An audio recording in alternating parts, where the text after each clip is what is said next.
You are watching Blue Ridge Communications TV 13, now available in HD on channel 613.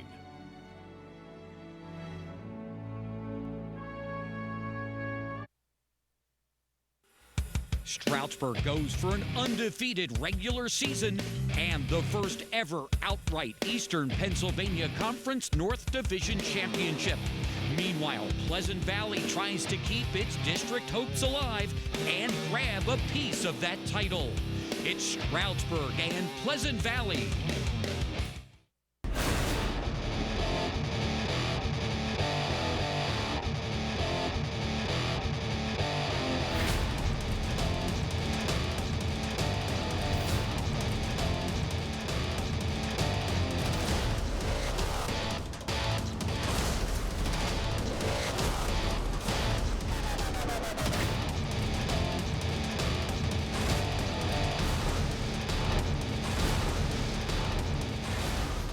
We are in Broadheadsville tonight for high school football in the EPC. It's Pleasant Valley and Stroudsburg. Tonight's pregame is brought to you by Coordinated Health, the region's #1 provider of sports medicine for over 25 years. Visit coordinatedhealth.com to learn more. Hi, everyone. Along with Chris Doty, I'm Bob Capasso. Glad to have you along, both on Blue Ridge Communications TV 13 and across the Commonwealth on PCN, the Pennsylvania Cable Network. We have a great one in the EPC tonight, but 7 weeks ago, we never would have thought that this would be a championship game. Pleasant Valley at 0-3, but they played some tough teams, and they have charged back. First 3 weeks of the season, they opened their schedule with 2 of the top 10 teams in the state.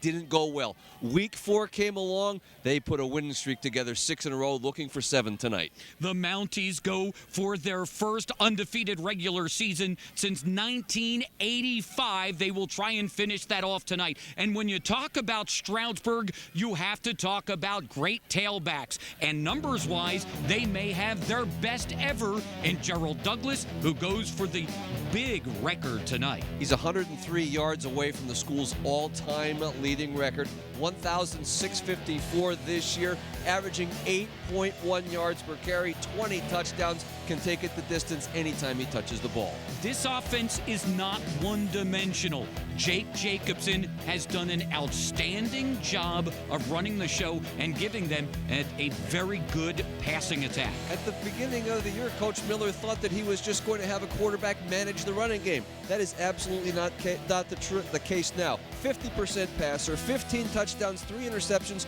34 yards. He hits 1,000 yards for the season. The Bears recently have gotten some bad news. Austin Borey, their outstanding running back, out for the season. But they got some very good news.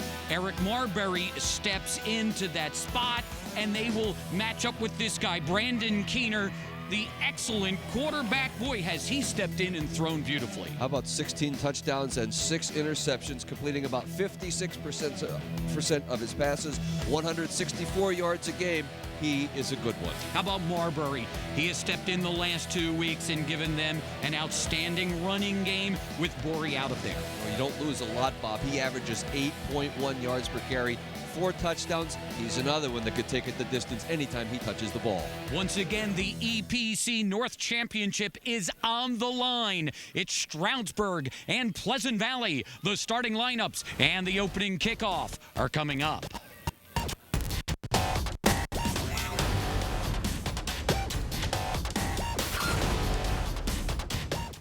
Elect Mario Scavello, state senator for the 40th District. Mario led the effort to stop the tolling of Interstate 80, and he continues to fight to eliminate school property taxes. He cares about the people that live in this community. He is persistent, he's honest, he's knowledgeable. So he doesn't forget about the people he serves. I will bring more education dollars back home to Monroe and Northampton County. Our children deserve no less. Welcome to Rentschler Chrysler Jeep Dodge Ram. And Rentschler Chevrolet. I'm here to tell you about the best built truck, the Chevy Silverado. Hey, don't forget about Ram trucks and the highest towing capacity. Well, what about great gas mileage? Chevy Cruze with over 40 miles per gallon. Take a look at the stylish Dart and 36 miles per gallon. Gentlemen, can you agree on anything? Sure. No matter what you're looking for, Rentschler has it. We're minutes away in Slatington. Stop in today.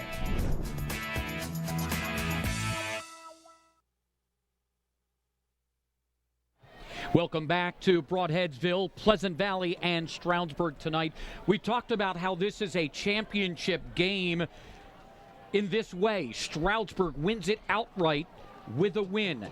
They are 7-0. They beat Bethlehem Catholic. Now Bethlehem Catholic is out of division this weekend, so they are done at 7-1. Stroudsburg wins tonight. They win it outright. Pleasant Valley can throw it into a three-way tie. That would be a great way to end your inaugural season in this newly revamped Eastern Pennsylvania Football Conference, especially in the Northern Division. Now, one of the things that we'll talk about too as we go through the night, Bob, is the playoff ramifications and the sub-region ramifications depending on who wins the game tonight. The captains meet in the middle of the field, getting set. Pleasant Valley, the home team, in the royal blue with the white pants and helmet. Stroudsburg in the white jerseys, maroon helmets, and pants. Tonight's lineup, brought to you by Rentschler Chevrolet, Chrysler, Jeep, Dodge, Ram. No matter what you're looking for, Rentschler has it on Route 873 in Slatington. We begin with the Mounties on offense. Jake Jacobson has done a great job stepping in at quarterback. He has thrown for nearly 1,000 yards. There's Gerald Douglas closing in on that record. Kevin Howarth, a very good blocking fullback.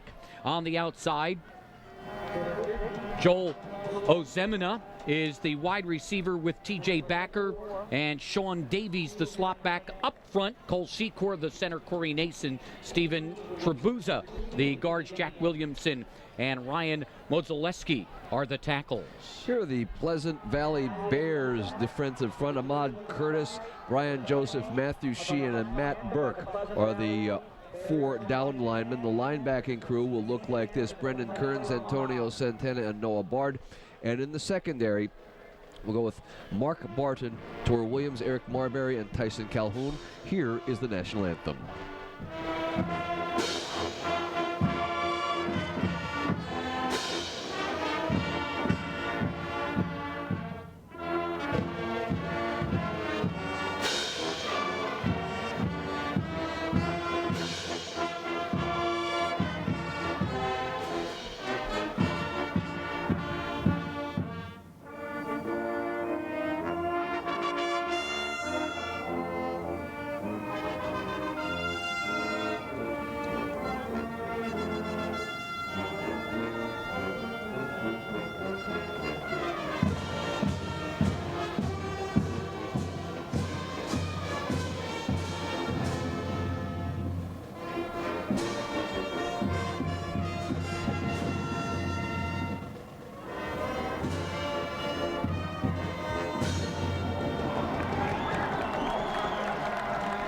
The Pleasant Valley Band and our national anthem.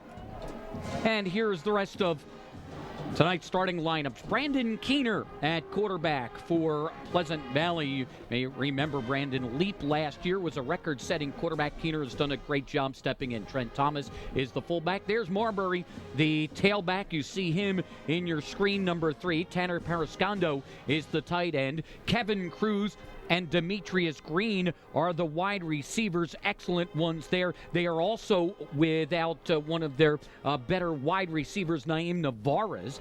Up front, Nick Amarato is the center. Brian Joseph and Ahmad Curtis, the guards. Nick Burke and Matthew Burke, no relation, by the way, are the tackles. Here's the Stroudsburg defensive lineup net 30 for Elijah Hargrove, Daniel Savoya, and Kevin Hughes up front. This unit has played very well. So is the linebacking crew, and you'll see them all over the ball tonight. Vitasio, Hernandez, Small, and Lopez in that 34 look. And the secondary, Caraballo, Apia, Riccardi, and Herman. This is a very, very good defense. We've talked a lot in the pregame, Bob, about these two offenses. Both of these defenses aren't bad either. Well, you have a Mountie defense that's the best around, and there is their head coach, Jim Miller. Miller in his second year as the head man. They are 9-0 overall and 7-0 in the EPC North. On the other side, the guy right there in the middle of the dark sweater, that is former East Stroudsburg University linebacker Dave Pacchioni in his first year as head coach. He takes over for Jim Terwilliger. He has been part of this coaching staff for years, so it was a smooth transition. Stroudsburg will move left to right and kick off. Pleasant Valley in the blue will move right to left. Both teams, by the way, have outstanding kickers. Nico Ruiz will kick off for Stroudsburg. Marbury and Sheehan are deep, and we are underway. It's going to be a short pop-up, and it will be taken on a fair catch at the 33-yard line by Pleasant Valley. And that is where the Bears will take over. So Stroudsburg tries to pop one in there, cannot, and the Bears will have very good field position. It also shows your defense that you have a lot of trust when you're going to give the ball to the offense at the 34-yard line instead of kicking it deep. There is Keener. 1,472 yards on the season. He's 6th in District 11. How about this? Stroudsburg leads District 11, allowing just 68 points this season. On first down, here's Marbury. Starts right, cuts back, and pushes for about 3 yards. Leading the charge for the Mounties, Vitaco, the linebacker. It's a gain of 4. Elijah Hargrove just refused to be blocked. Watch him, he's the left defensive tackle, number 75. He plays bigger than 200 pounds, that's for sure.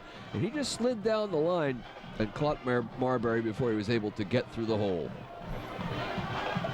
If you recognize the name Marbury, well, Eric is related to Stephon Marbury, former NBA basketball player. They fake the speed sweep. Keener throws. It's tipped, and then it comes down, nearly caught and pulled down by Kevin Cruz. Cruz being separated by Apaya on that play. It'll be 3rd down and 6. Well, there's just not a lot of room to throw the ball. He didn't get a good alley to throw the ball. Got it to his wide receiver. Watch, he's very patient. That's just good defense. And it seems when you watch Stroudsburg go back and play the pass, Bob, boy, it looks like there's more than 11 shirts back there. So now the first 3rd down situation for Pleasant Valley. They were outstanding on 3rd downs last week against Pocono Mountain East. Keener will roll right, throw right. It is pulled down. That's a great catch by Daniel Hunter, but he will be dropped short of a 1st down. Jeremy Caraballo makes the tackle. It was Caraballo who played Freddie Simmons 2 weeks ago and did an outstanding job against the all-state wide receiver of Bethlehem Catholic. Just a great one-handed catch on the far sideline. Going to be about 2 yards short. Watch this. Keener, you'll see a lot of this tonight, trying to work the outside. It's just a great one-handed catch. Right-handed, but not quite enough. Didn't make the sticks. Dean Krisick will punt for Pleasant Valley. Marcello Riccardi is deep for Stroudsburg. As we mentioned, both kickers very good. That's why that pop-up for Stroudsburg was planned. That's a high snap. Good job by Krisick to bring it down and get off a pretty good punt considering, and it will take a Pleasant Valley bounce inside the 25, and it will roll to the 23-yard line. So that's a nice job by Krisick on the first punt of the ball game. Talk about a one-handed grab on 3rd down. How about one on 4th down? We'll take a look at how these two teams match up, the tail of the tape, as it were. You could see Stroudsburg is very heavy with running the ball. When you have an all-time leading rusher, why not? The turnover differential is key. Look at that. Plus 22 for the Mounties. They just don't make mistakes. And here they are, 1st down, and there is Gerald Douglas. He needs 104 to become the all-time leading rusher. He will run right, get out to the 28-yard line, and be pushed backward. The charge led, among others, by Teray Williams. Williams has done a nice job. In fact, Coach Pacchioni has really praised his senior cornerback. Here's the numbers for Stroudsburg. Artie Owens, many people remember him. He played for the Chargers back in the 70s. He holds the record. Gerald Douglas is closing in on it. He gains 4 that time. He'll get it again and bounce to the outside. Look out if he turns the corner. He does, but this one is coming back. He'll get out across the 40 to about the 43-yard line. Tyson Calhoun makes the tackle, but there is a penalty marker back at the 28-yard line in the hold zone. You're going to see what makes Douglas so good. He's patient, gets the corner. Back on the offense. Foul. 10-yard penalty from the spot of the foul. Still second down. Craig Moser is our referee. Terry Horn, the umpire. Joe LaBella is the linesman. Dave Hemmerly, the line judge. And Mike Reese is the back judge. You watch Douglas there initially, maybe looking for a cutback. You saw the penalty in the backfield, and then he just is fast enough to get to the sticks and get upfield. You don't gain nearly 1,700 yards per season by mistake. You've got to be patient. You've got to be explosive. You've got to have great vision, and that young man right there is D, all of the above. Second and long, they will go to Douglas. Douglas looking right, turns in, gets back to the 25-yard line, where he's met by Brendan Kearns, the junior middle linebacker, and he'll get back to about the original line of scrimmage. So 3rd down and 10, we're probably going to get a look here at Jake Jacobson's first pass. Look at that ball. That's strung out pretty nicely, and a good play by Pleasant Valley. Antonio Santana pursuing Douglas. You cannot let him get the cutback alley, or he could take it all the way. 3rd and 10, the Mounties send 3 receivers to the short side. Jacobson to throw. Tux tries to run, and he will have it stripped away, and the Bears have it. It's pulled away. Brendan Kearns comes up with it, and the Bears have the first big play of the night. They'll recover at the 25-yard line. I was looking to see the Mountie who was slow to get up, and it is Jake Jacobson, and you can tell he's not real steady leaving the field right now. Right here, he looks, checks off, and he has nowhere to go. That's a combination good rush and a coverage sack. I think, Bob, it was Noah Bard and Matthew Sheehan, I believe, knocked the ball out of his hand, or was it Brian Joseph? Sheehan, I think, pulled it out. Joseph was engaged as well. And here's Marbury. Skips away from one and another tackle. Marbury will fight to the 18-yard line.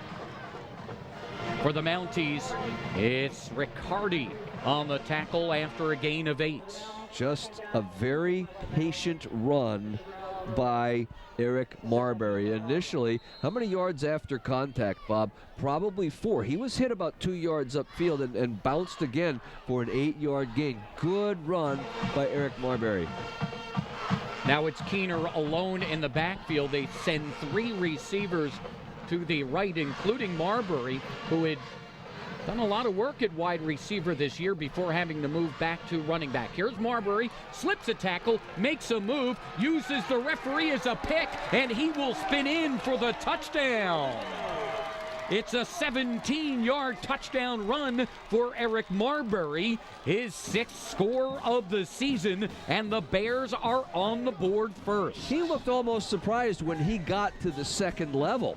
I mean, he was so patient, he just broke past the line, and there is nobody there. Watch, they caught him on a run, but it's right there. He just used the referee as a pick, as you mentioned, and goes into the end zone for the first touchdown of the evening. Turnover proves costly. Krisick for the extra point, and it is good. 7 minutes, 39 seconds remain in the first quarter. On the Palmerton Garage Door scoreboard, it's Pleasant Valley 7 and Stroudsburg nothing. Well, in any type of game, you know that you just can't turn the ball over. Here the Bears make the Mounties play. Right there. That is just a great job up front by Nick Amaretto, Brian Joseph, Ahmad Curtis, Nick Burke, and Matthew Burke. The offensive line for the Bears just took it to the Mounties on that 25-yard drive.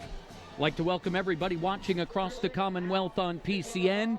On the Game of the Week, this production brought to you by our cable partners across the state, serving more than 10 million Pennsylvanians and 3.3 million homes. Whether on cable or online with PCN Select, PCN is your only source for all things Pennsylvania, including Pennsylvania sports.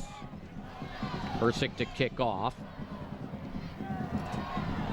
And this will get to the goal line and in. Zach Herman fields it a step into the end zone. That is an automatic touchback. And it will be Mountie ball at the 20. Well, we talked about Pleasant Valley trying to play their way into districts.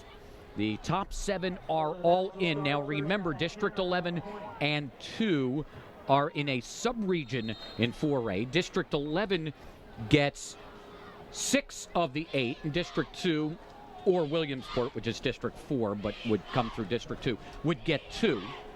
And those are Delaware Valley and Wyoming Valley West. You see Pleasant Valley, Liberty, and Emmaus are all playing for playoff spots this week. Here's Douglas. Douglas sidesteps a guy. Look out. He is in the open field.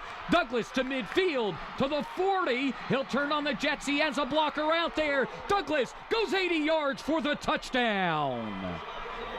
Well, just like that, Stroudsburg comes back and is within an extra point of tying this ball game on one play. You want to talk about patience, good vision, and explosion.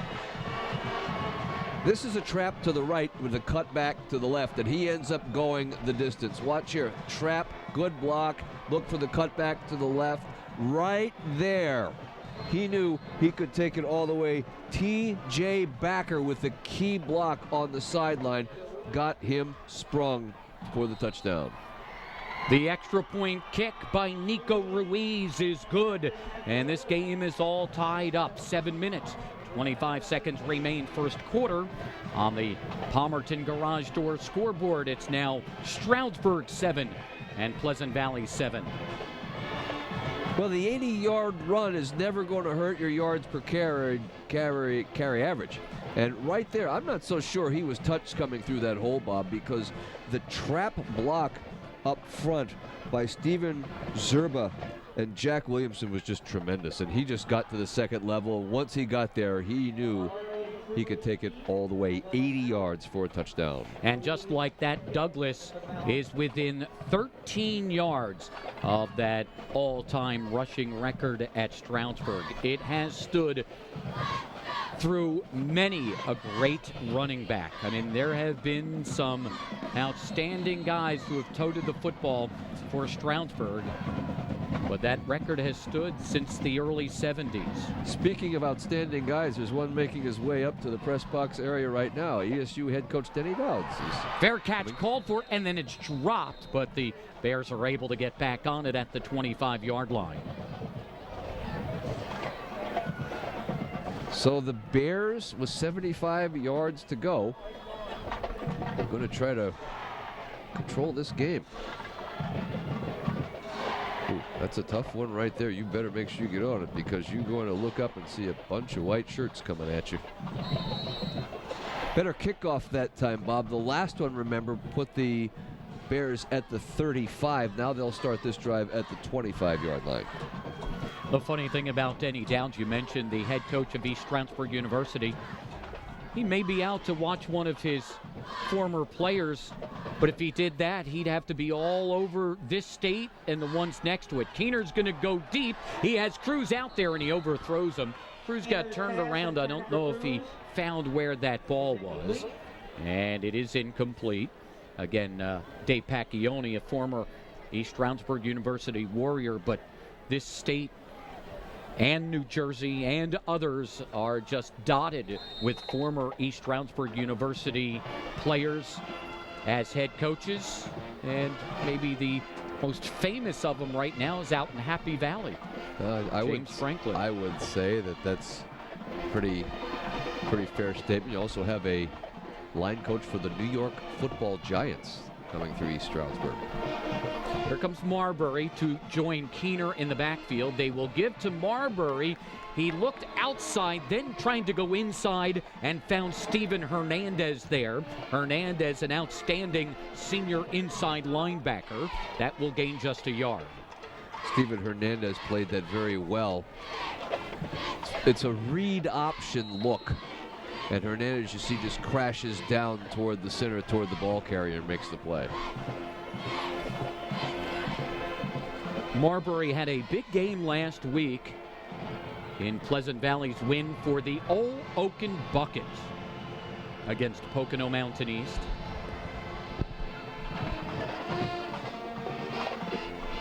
Three receivers right for Keener, two left. He has plenty of time, throws over the middle, and he has Marbury. Marbury to midfield, and he's ridden out of bounds inside the 45 of Stroudsburg.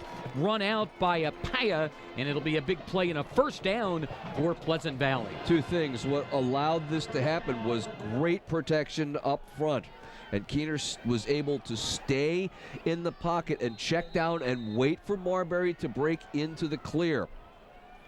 This is a nice ball, but he has a lot of lanes to throw and had time to throw it, put that right on the money. 30 yards on the catch and run for Eric Marbury, and a first down for Pleasant Valley at the 44. They'll give to Marbury this time, and Marbury will fight his way down to the 37-yard line. It's Zach Herman, the safety, who comes up to make the tackle. It's a 7-yard, and they'll bring it back. It's about a 6-yard gain. Looking to run to the right behind Brian Joseph and Nick Burke, and it's worked pretty well so far. It's also a trap action. You watch left guard Ahmad Curtis come through there and just clear out enough room for Marbury to get 6 yards upfield. Second down for the Bears. To the eye now. Counterplay right side Marbury, and he got slowed up at the point of attack and then dropped by Elijah Hargrove. Hargrove showed quickly in the hole. It'll be 3rd and 4. I think that a lot of the linebackers are going to read that key now when they see the guard pull out of there to scoot up to the hole and try to fend that off or catch Marbury from behind, which will not be easy.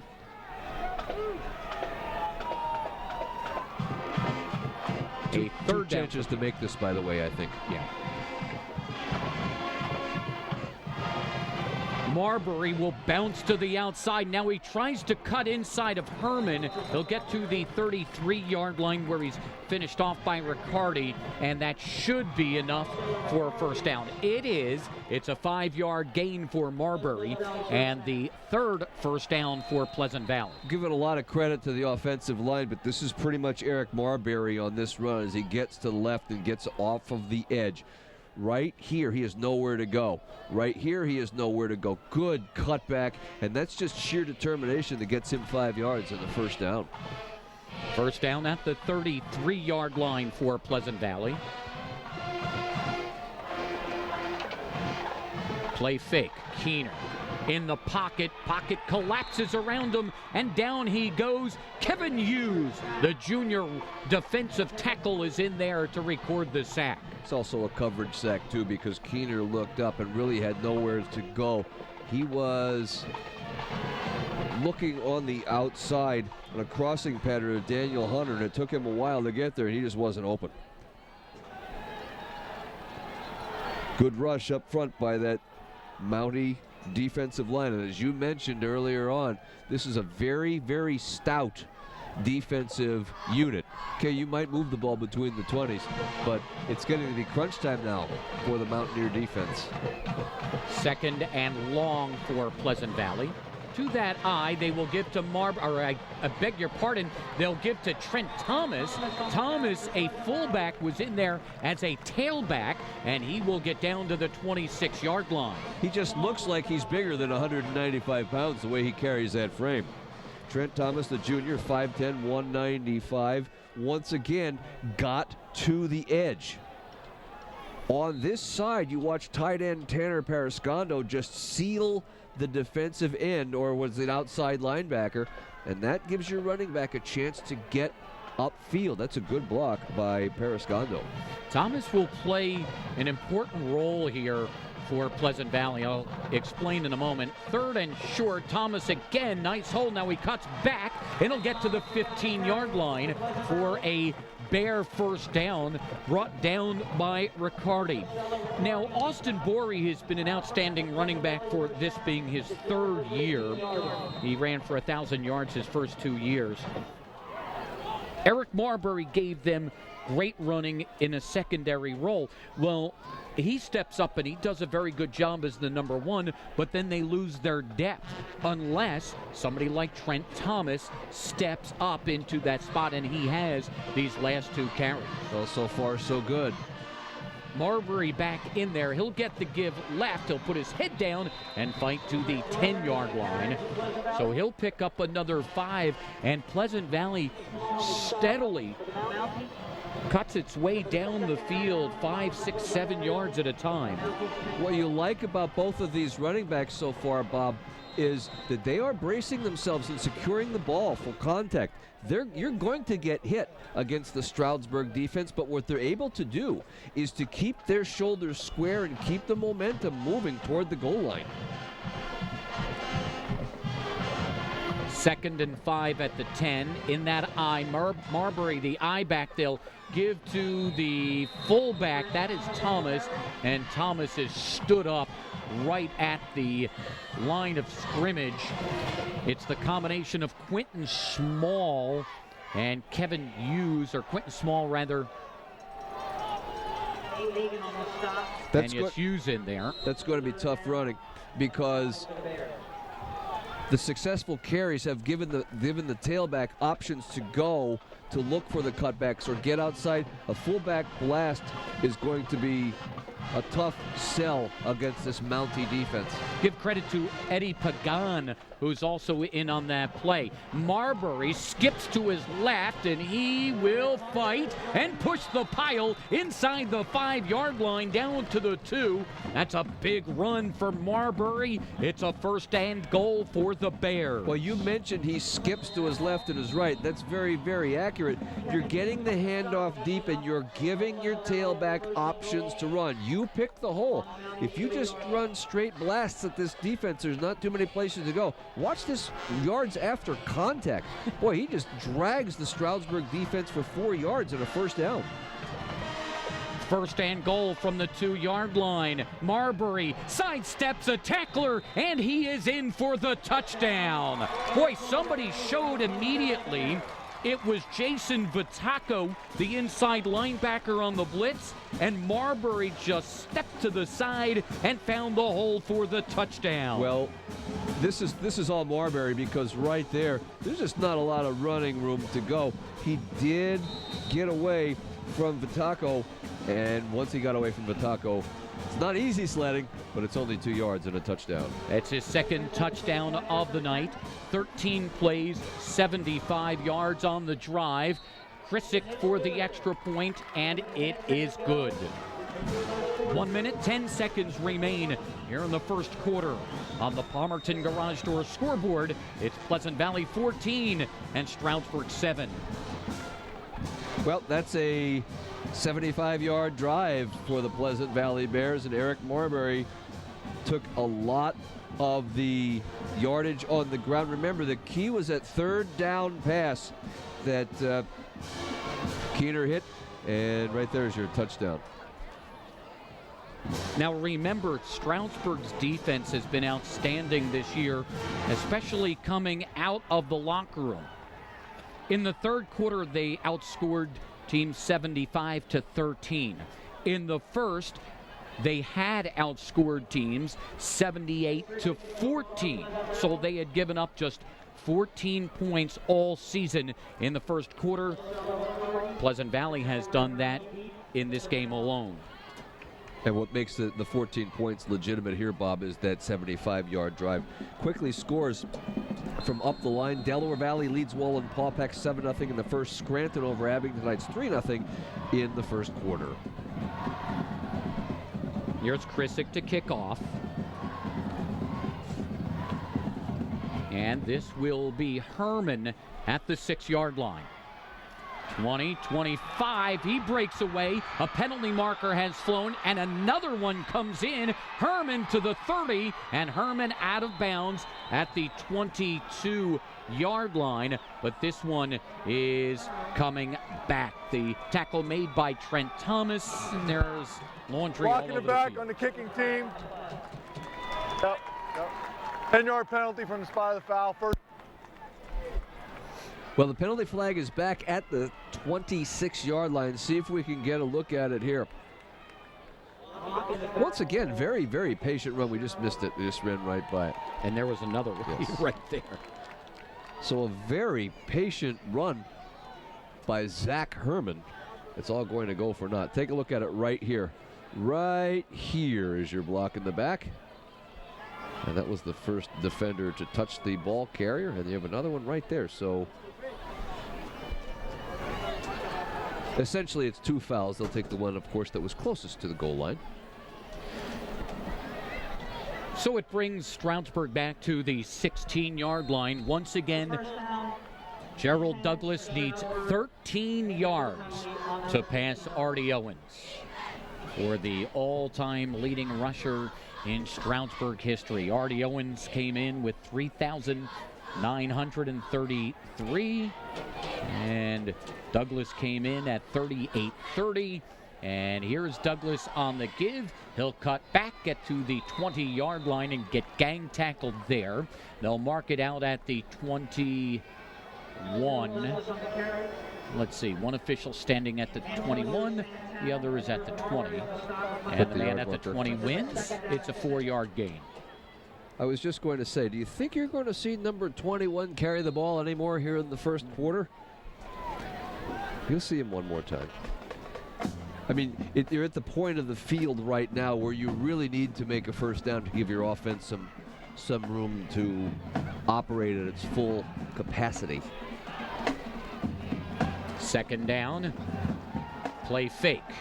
Jacobson will be flushed to the right, looking, and he will throw it away, and there's absolutely nobody on this half of the field. And here comes the penalty marker that will be grounding. Well, and that is an easy call. There's not a single Stroudsburg receiver on this half of the field. I just wonder if this was a broken play, because I mean Jacobson had no options whatsoever. Grounding on the offense. 5-yard penalty from the spot of the foul. Lost it down. Third down. It's a big penalty too. Watch now. Jacobson is going to roll to the right, and what happened? I think he had his wide receivers run out patterns and a post, and there's nobody, not even in the middle of the field. So Stroudsburg will fall back to its 11-yard line, and it will be 3rd down and 15. I'm guessing 21. Wouldn't be a bad guess. He needs 9 for the record. 8 to tie, 9 to pass.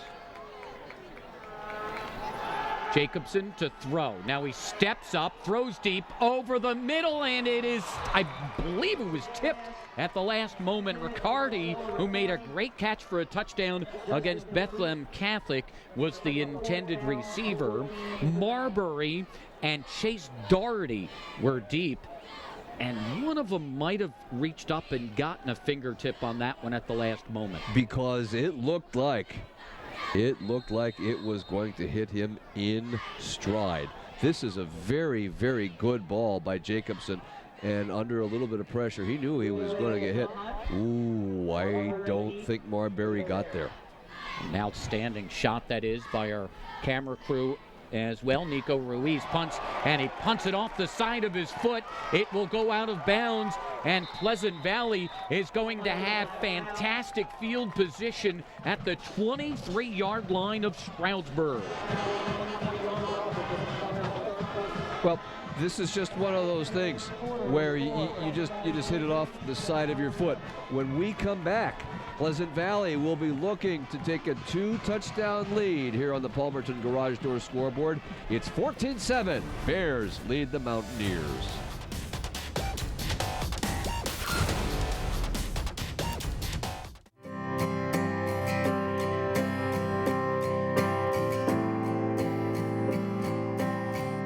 patients are actually very nervous about getting their mammograms, but the truth is that if you're diagnosed early, the cancer is then much more treatable.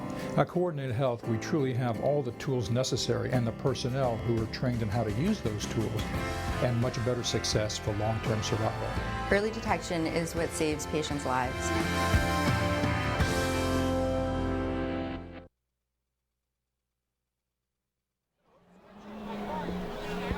Mark your calendars. Super Sports Weekend coming to the Pennsylvania Cable Network November 14th, 15th, and 16th. 26 teams play for 13 Pennsylvania high school and collegiate championships. Over 30 hours of live sports on the network and online. For full PIAA and PSAC schedule and details, visit PCNTV.com.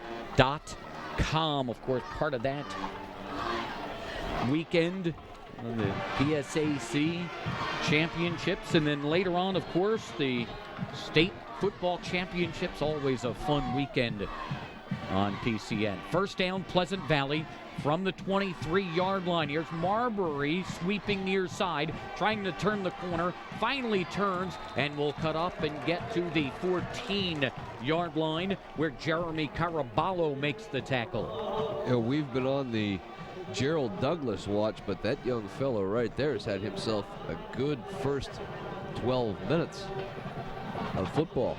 A District 11 AAA spot on the line between Lee Heighton and Jim Thorpe. Lee Heighton leads that 7-6.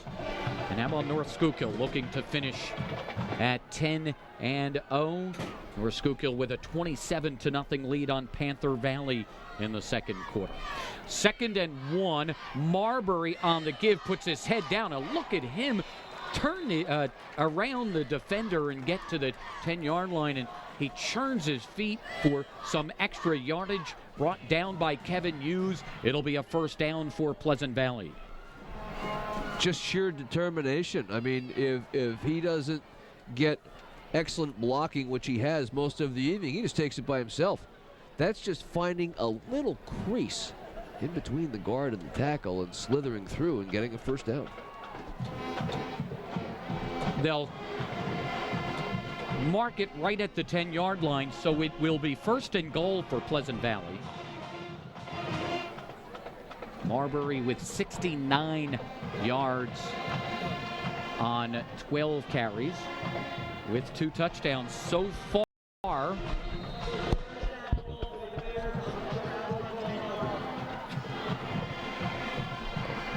To that eye, Trent Thomas is the fullback. Marbury left. Now he cuts back, puts his head down at the 5, and that is as far as he will go.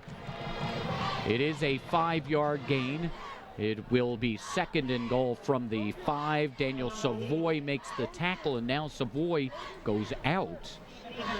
Stroudsburg linebackers are being very wary of that cutback and not over pursuing and staying in their lane and in their area.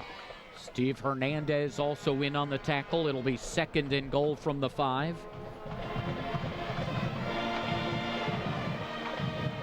Stroudsburg shows blitz. Marbury starts inside, picks up the blitz, goes to the outside, and will get to the 2-yard line.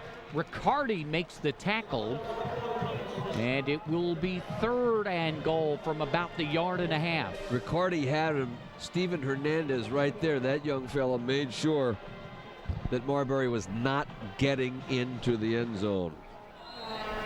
Just watch number 56 come in, finish him off at the end. Riccardi will get him. 56 right there. Good play.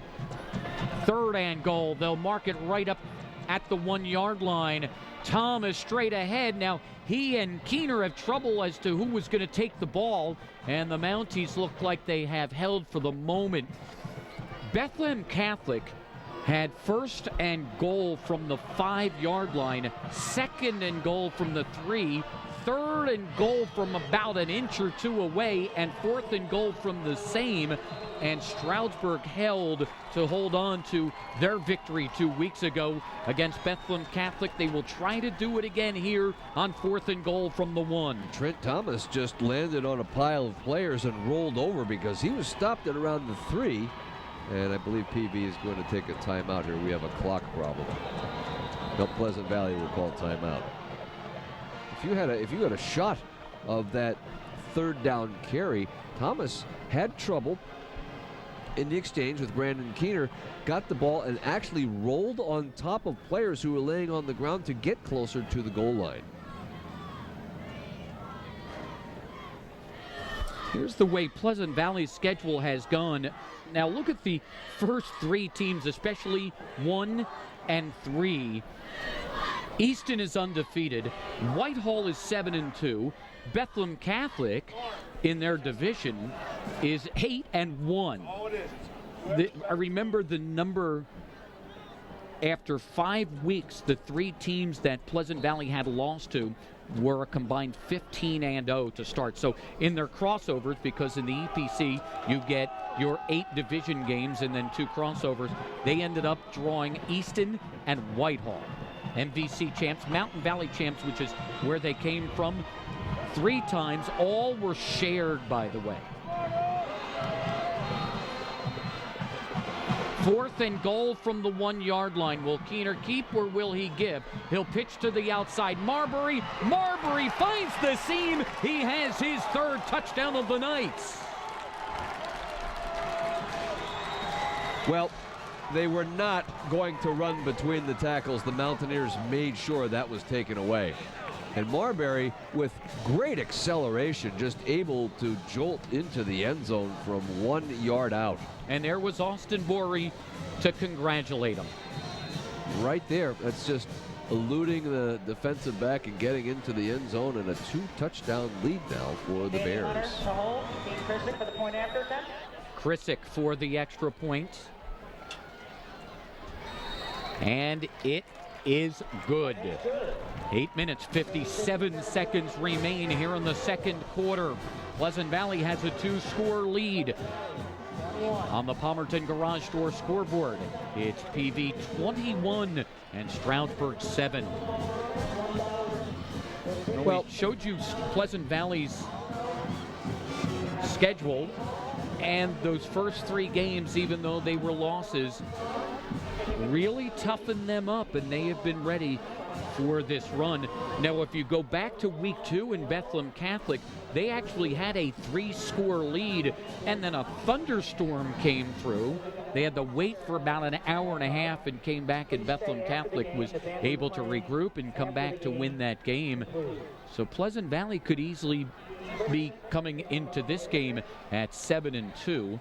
Instead of 6-3. Now, if Pleasant Valley wins, they are in the district playoffs no matter what.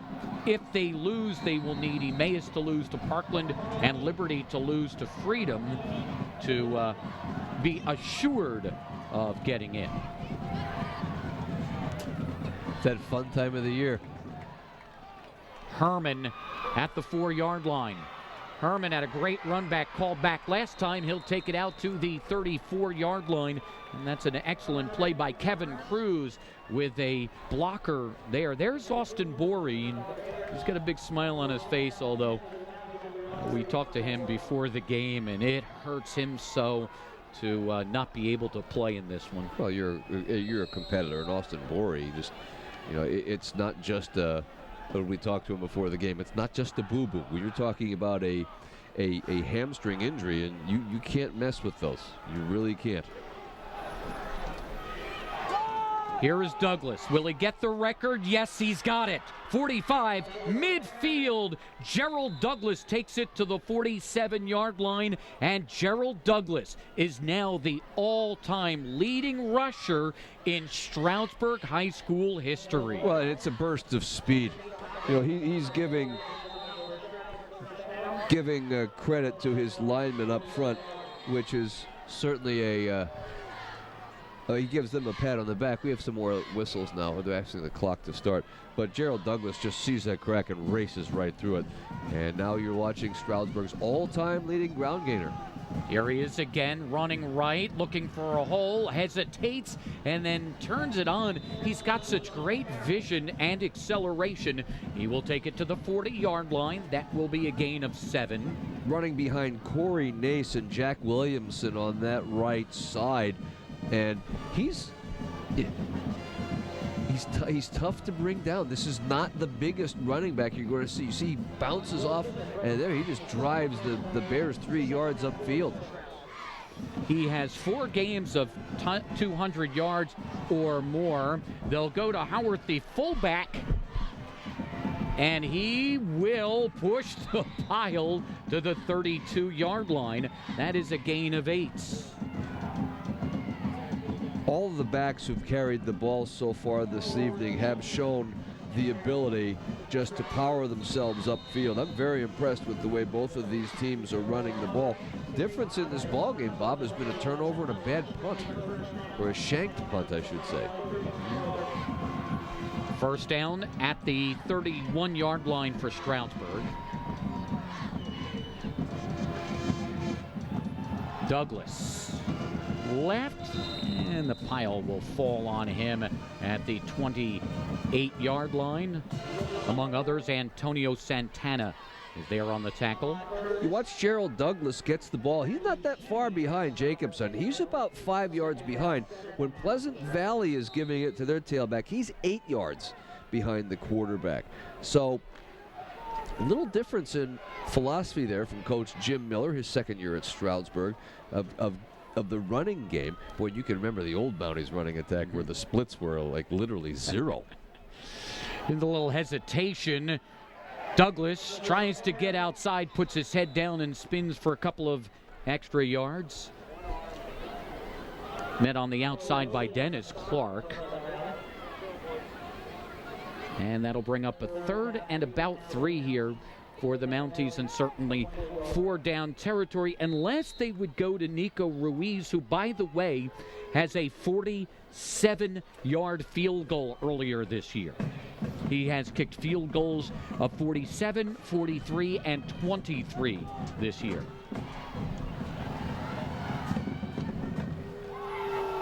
The pitch, Douglas. He goes inside this block, and he will get to the 16-yard line, and that'll be a first down for the Mounties.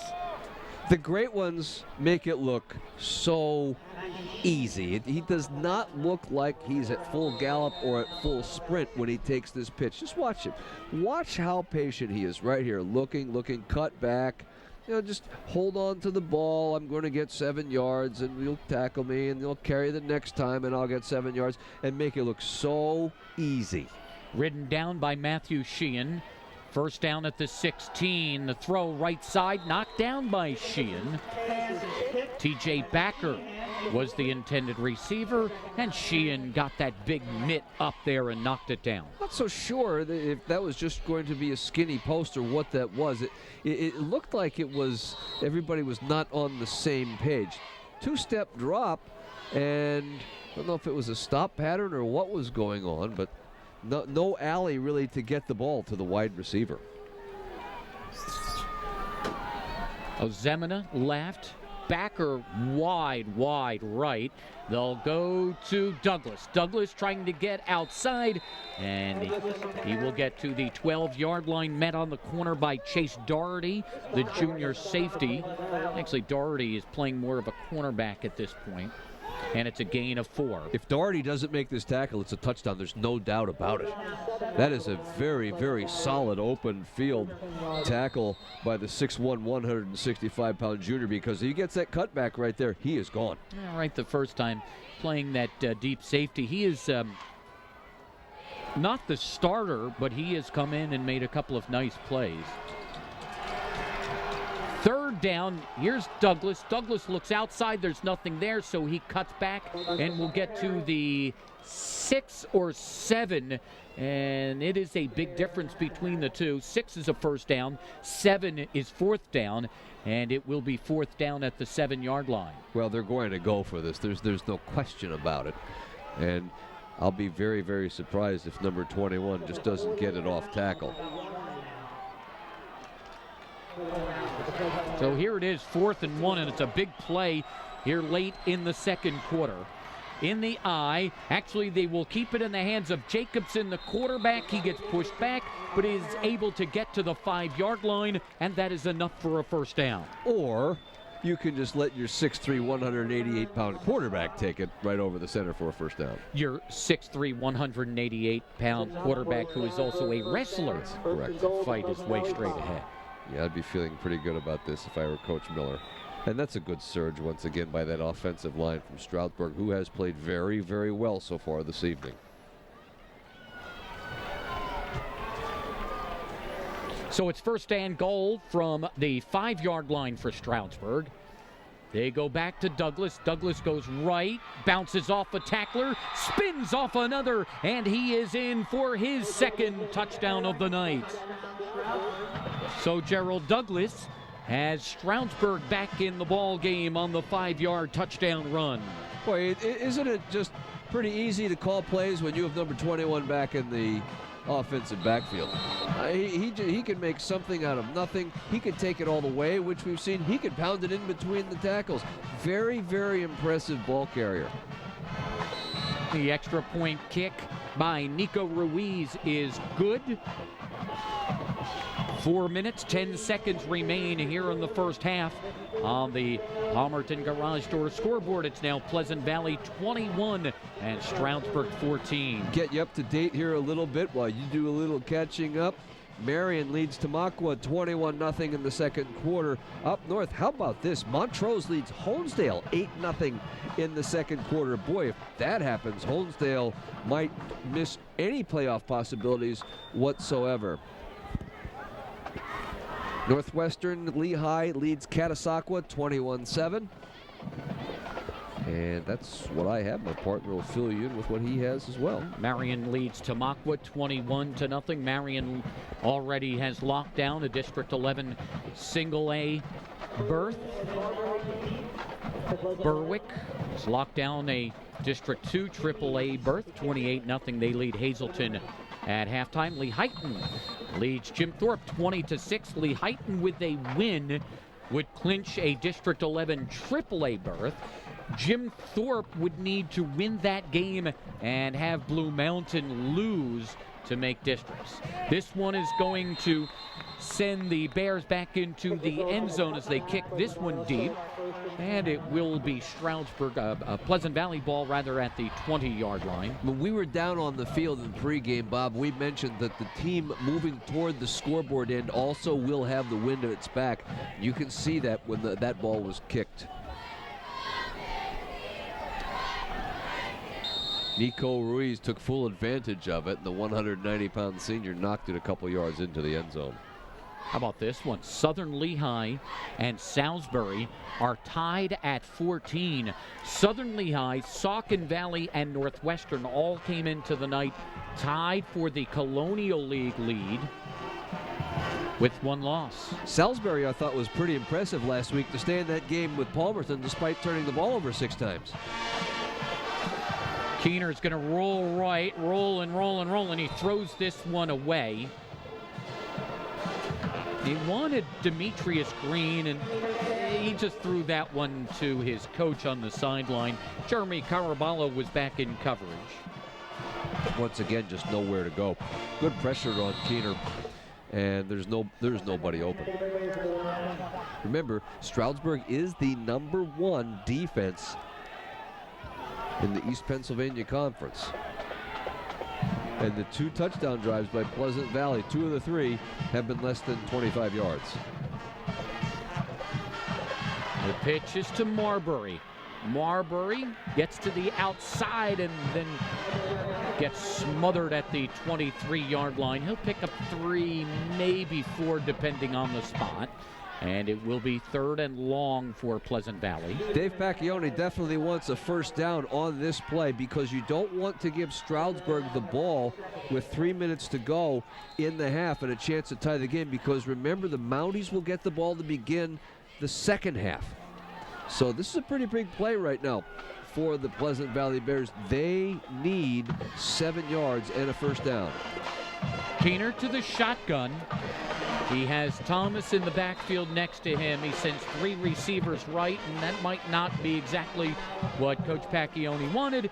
And they will take a timeout with 3 minutes and 19 seconds left in the second quarter. Pleasant Valley with the 21-14 lead on Stroudsburg. Pleasant Valley looking to lock down a District 11 playoff spot. They would do so with a victory.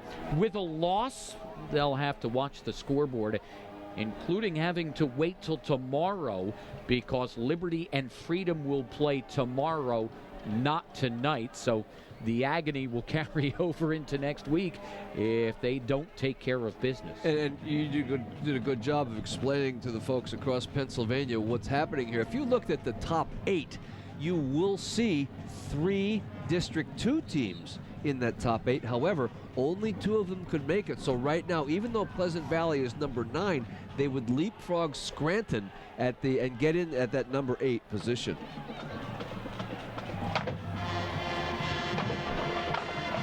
Third and 7 for Pleasant Valley. Keener in the shotgun. He will roll right. Stop. He has time, but everybody is covered, and now he throws it away. He'll throw it over the head of Caraballo, who's out there defending. In the vicinity is Kevin Cruz, so the Bears will have to punt it away. It's a good play by the quarterback because he didn't force it, throw it away. You know what? Live to play 4th down, punt the ball, change field position. Stroudsburg with excellent pursuit. And this is a coverage sack. I mean, there's nobody open. There are no blue shirts standing in a lane where Keener could throw the ball. Honesdale has scored. They trail at halftime by 1. The Hornets still have a chance to get into that District 2 AAA playoff. The Bears go to a spread punt. Krisick to punt. Yes, in order for that to happen, Dallas would have to lose to Lake Lehman. Lake Lehman is 6-3. That definitely could be. A beautiful punt by Krisick. It will take a Pleasant Valley bounce down to the 32-yard line. Stroudsburg will have plenty of time here. Just under 3 minutes left in the second quarter to try and tie it up. That's a good punt by Krisick. He changes field position, and boy, do the Bears need that. It is a 45-yard punt. No return. So here come the Mountaineers with their newly crowned all-time leading rusher. You get a look at the Pleasant Valley bench. Dean Krisick with a good kick. He's a good kicker. He kicks off extra points and punts. He's a very valuable commodity wearing a blue shirt this evening. Douglas goes straight into the line. The line's going to move a little and stop at the 35-yard line. So that's a gain of 3. And the clock will run. It most likely will go under the 2.5-minute mark before this play goes off. In fact, it may go down to even the under 20 here before they start this play. Or close. Boy, the way he just moves the pile is pretty impressive. Douglas Wright gets stood up at the line of scrimmage, escapes for another couple, and gets to the 40-yard line. It's interesting, after that first down play, Bob, you watch the Stroudsburg sideline, and a member of the coaching staff said, hey, you need to let him work while he's in that pile. The play is not over. And this pretty much illustrates it right here. He's contacted, and there he goes. It's Matthew Burke who finally wrestles him down. It's 3rd and 2. And you keep giving it to a guy like Douglas thinking he can break away. Howarth takes it, and he is not going to get the first down. Howarth is pushed backward by the combination of Ahmad Curtis and Antonio Santana, and it will be 4th and 1 with 1.5 minutes left. And if Stroudsburg were to not get the first down here, Pleasant Valley would have pretty good field position. Pretty good field position, but Jake Jacobson's probably just going to sneak this one again, Bob. Now they'll give it to Howarth, and it's going to be close. Well, it does look like he got the 42 plus, which looks is what like he he's would need. a little over the 42. That's right. And if the marker on the far sideline is correct, that should be a first down. And it is, and Stroudsburg will take a timeout here with 1:11 left. Now think about a 47-yard field goal and say 45-yard field goal for Nico Ruiz. So you kick from the 35. They would have to get to about the 28-yard line. So you're talking inside the 30 to give Ruiz a chance to kick a field goal.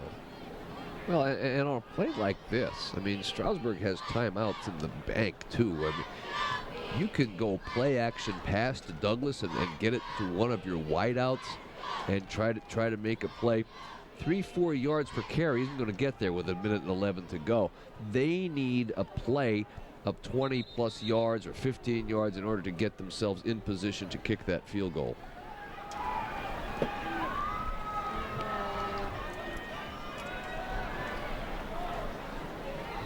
Travis Hines has come into the game. He comes wide to this side. First down, and Jacobson sets up in the shotgun.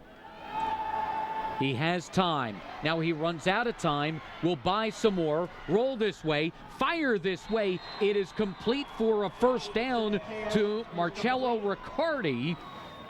It is a 16-yard gain and a first down for Stroudsburg, and the clock will stop for a moment while they set the chains.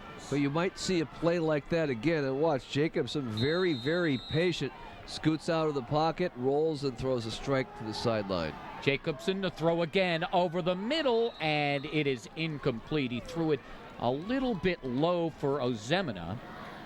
Ozemina trying to go down to the turf to make the catch. He cannot. The clock stops at 53 seconds on a 2nd and 10. Watch number 75, Matthew Burke, who's going to cause Jacobson to throw it early. He may have gotten a piece of that ball coming out of there.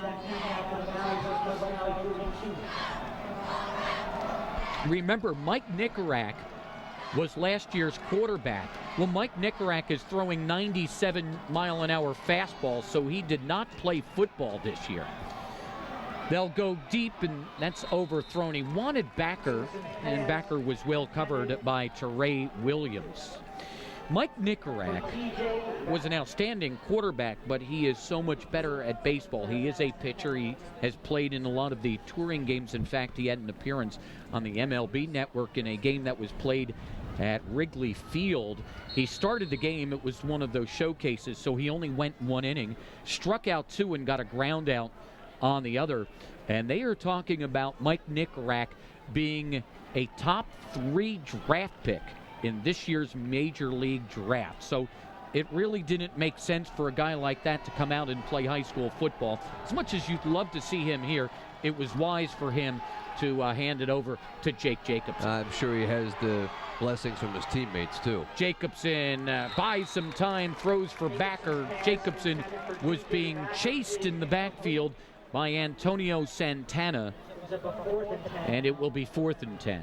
Well, this is too far for a field goal now, obviously, so Jacobson will come off of the field. 39 seconds to go. I don't think you'll see a punt. Jacobson is just looking for a play.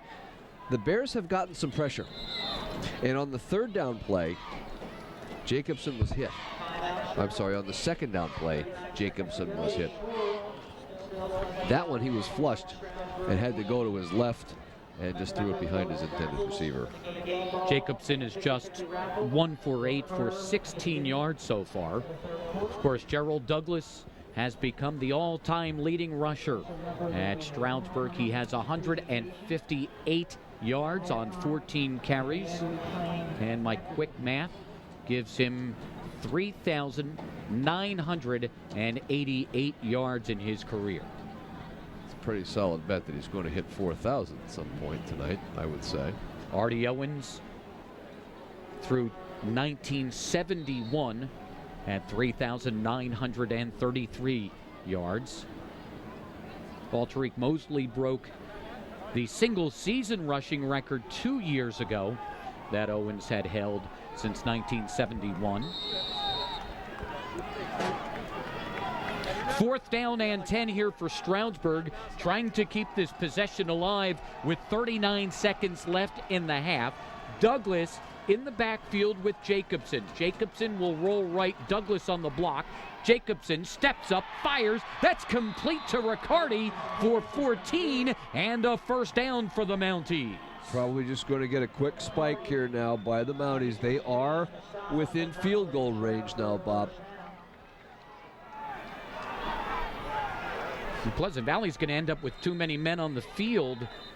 They'll call unless timeout. They get a guy off or call a timeout, and they wisely take a timeout because the Mounties were about to snap the ball. It would have been illegal participation. And now the Stroudsburg coaches are complaining that that should have been an illegal substitution as we look at the last play. And now the officials may talk about this. We'll get an explanation maybe.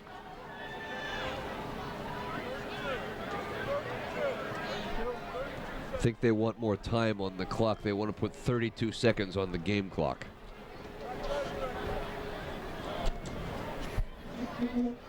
And they have it.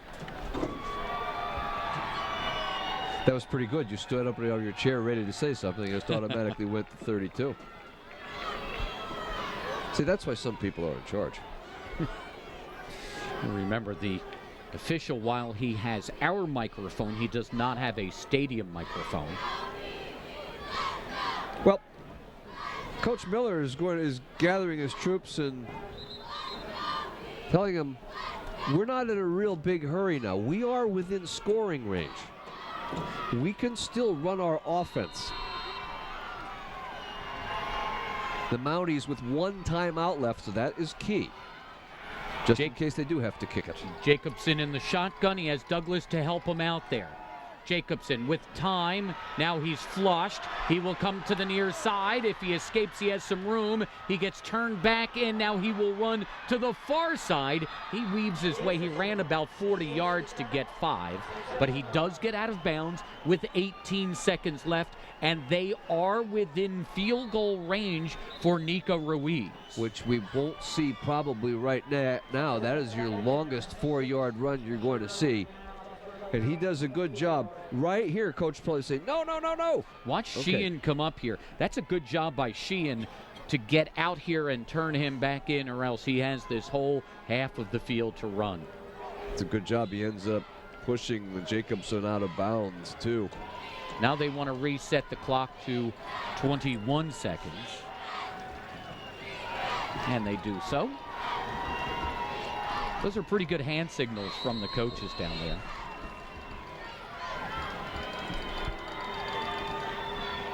Second and 6 for the Mounties from the 24-yard line. Jacobson from the shotgun. He'll flip it off for Douglas. Douglas trying to get to the corner, cuts inside a tackler, does it again, and will get to the 14, and a marker flies, and that may be a face mask. And that will be a big, big penalty. It will be a first down. If it stands, it's a 9-yard gain. The way he slid through there, you thought that you would have seen a hand on his face mask. Face mask on the defense, 5-yard penalty. First down. Just a swipe across the face. Take a look at it here. There's still plenty of time on the clock. The clock is stopped with a first down now. Right here. Yeah. Well, that's a good shot to the chin, too. Now, keep your eye on the clock. 14 seconds left. Stroudsburg has called its final timeout. And the ball, let's see, is just inside the 10-yard line. Boy, this brings up an interesting call. You know, here's the, and right there's the grab. Now it's not a face mask, but any part of the helmet. If you grab that back area of the helmet, that is a face mask. Now, if I were Stroudsburg, and I know you're worried about the clock, I might have just spiked that one and play second and goal. Absolutely. And play second and goal instead of taking that last timeout, because now you can't take a quick timeout to set up a field goal. And it really, you would think there's 90% chance, Bob, that they have to throw the ball. Yes. Because if they run it and he doesn't get out of bounds or doesn't get a touchdown, the half will run out. Right.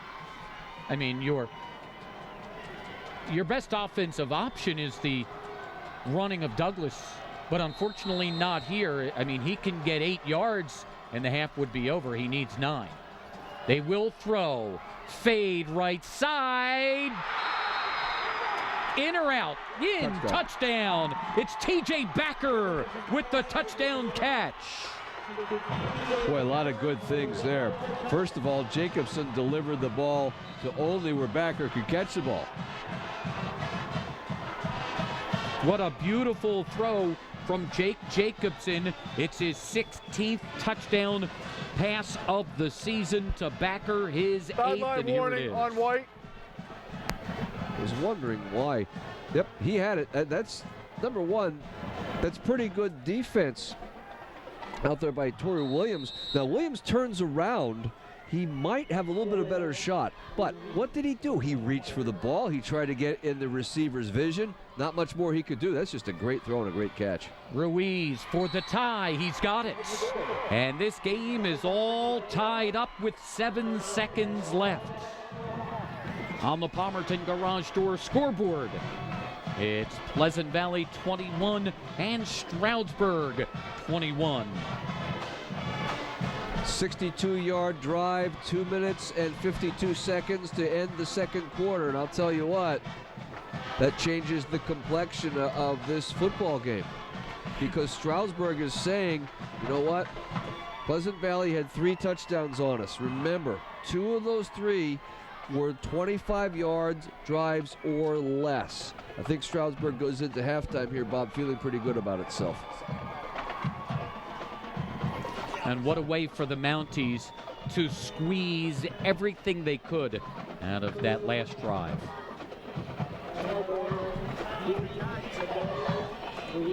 T.J. Backer, 5-yard touchdown, ties this game. So you'll see nothing silly on this kickoff, and I'm sure Nico Ruiz is saying, Coach, I know I could kick it out of the end zone. Just give me a chance. And he will just punch it downfield. Marbury takes it at the 15. He's going to try and make something happen here, and it won't. What a great special teams play by Brandon Kelly, a sophomore backup linebacker, to make the tackle, and that is the way the first half will come to an end. Well, Stroudsburg uses the last few moments to tie this one up, and they go to the locker room. The EPC North title is on the line tonight here in Broadheadsville. We've reached the half on the Palmerton Garage Door scoreboard. It's Pleasant Valley 21, Stroudsburg 21. Hope Smith means no hope for taxpayers. Smith opposes reforms to save property taxpayers billions and opposes eliminating property taxes once and for all. But Smith supports a plan to double income taxes without providing property tax relief. Taxpayers need Jack Rader. As a local official, he's kept property taxes low. He supports property tax elimination 100%. And Jack Rader says no to income tax increases without property tax relief. Jack Rader, the only hope for Monroe County taxpayers. Abeloff's Bring It Home event is on, and it's never been easier to own or lease your perfect Nissan. Now save up to $5,000 on every new Altima. Bring home the completely redesigned Rogue with an all-time low monthly payment of just $249, and save like never before on Sentra with 0% financing for 72 months plus $500 cash back. All with the Abeloff Advantage program, so you can bring your new Nissan home with confidence. Hurry to Abeloff Nissan on Route 611 in Bartonsville. When it comes to something as important as your health, it's good to know there is an expert right around the corner with answers to your questions.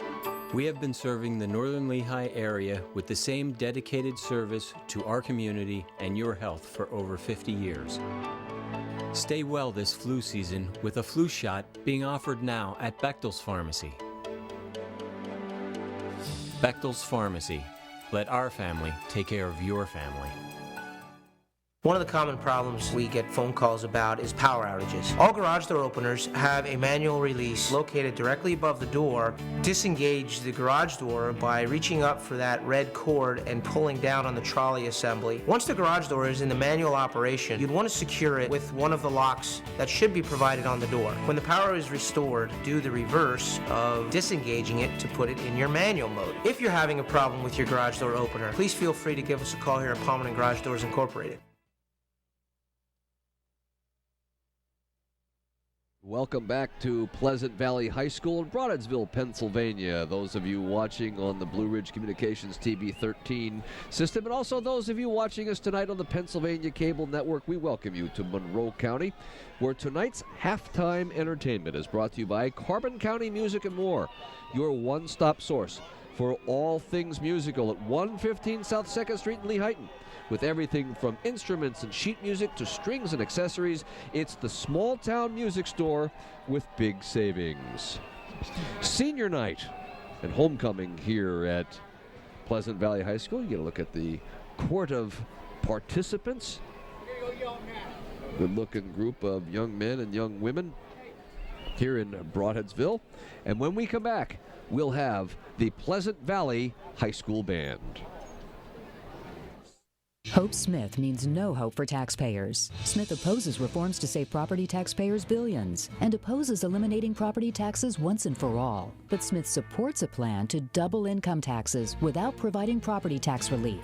Taxpayers need Jack Rader. As a local official, he's kept property taxes low. He supports property tax elimination 100%. And Jack Rader says no to income tax increases without property tax relief. Jack Rader, the only hope for Monroe County taxpayers. Abeloff's Bring It Home event is on, and it's never been easier to own or lease your perfect Nissan. Now save up to $5,000 on every new Altima. Bring home the completely redesigned Rogue with an all-time low monthly payment of just $249, and save like never before on Sentra with 0% financing for 72 months plus $500 cash back. All with the Abeloff Advantage program, so you can bring your new Nissan home with confidence. Hurry to Abeloff Nissan on Route 611 in Bartonsville. Pleasant Valley High School in Broadheadsville, Pennsylvania. Ladies and gentlemen, this is the Pleasant Valley High School Marching Band.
couple is Jenna Hertig and Diana Hertig.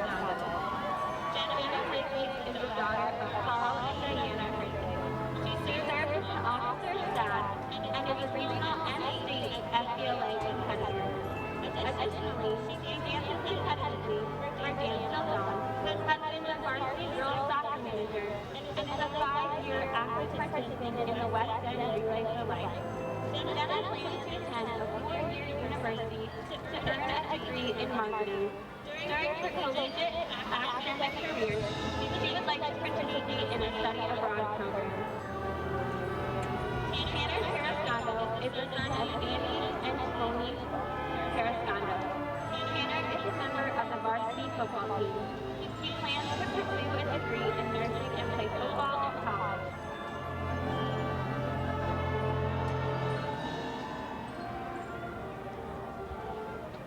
Our fifth couple is Brianna Mitchell and Eric Chapman. Brianna Mitchell is the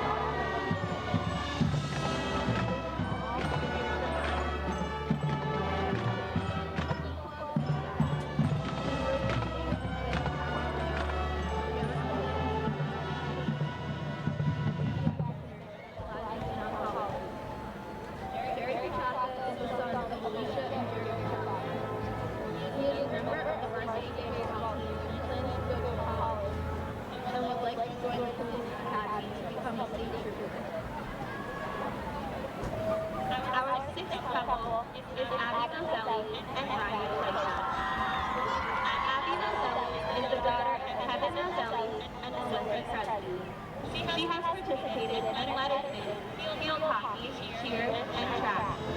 Additionally, she has been a member of staff, participated in the Special Olympics as an event helper, and an active participant in the West End Relay for Life. Abby plans to attend a 4-year college in order to pursue a career in the science or medical field. She hopes to continue playing field hockey and cheering in college. Ryan Claypax is the son of Kathleen and Martin Claypax. He throws javelin on the high school track team and enjoys searching for inflection points, watching athletes fall through the queue, and sister with reason to be top. His future plans include going to 4-year college to study actuarial science, learning French, and watching his coach through the family. Our seventh couple is the Nathaniel Snow and Matthew. Nathaniel Snow is the daughter of Ray and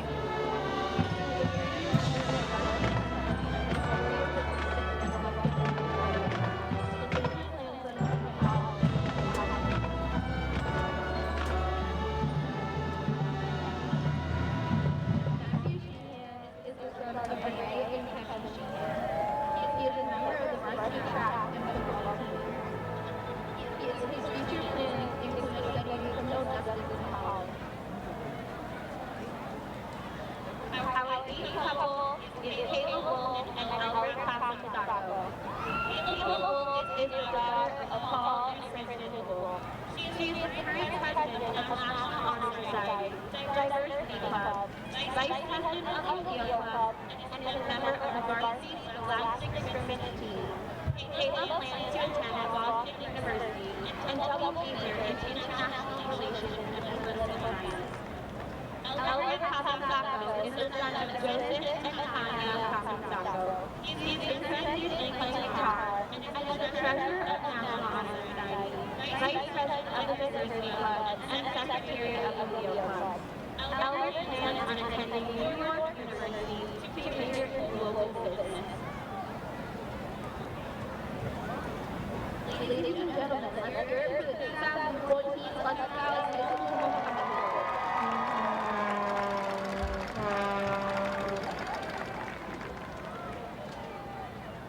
Our first runner-up for homecoming game is Marcel Kennedy.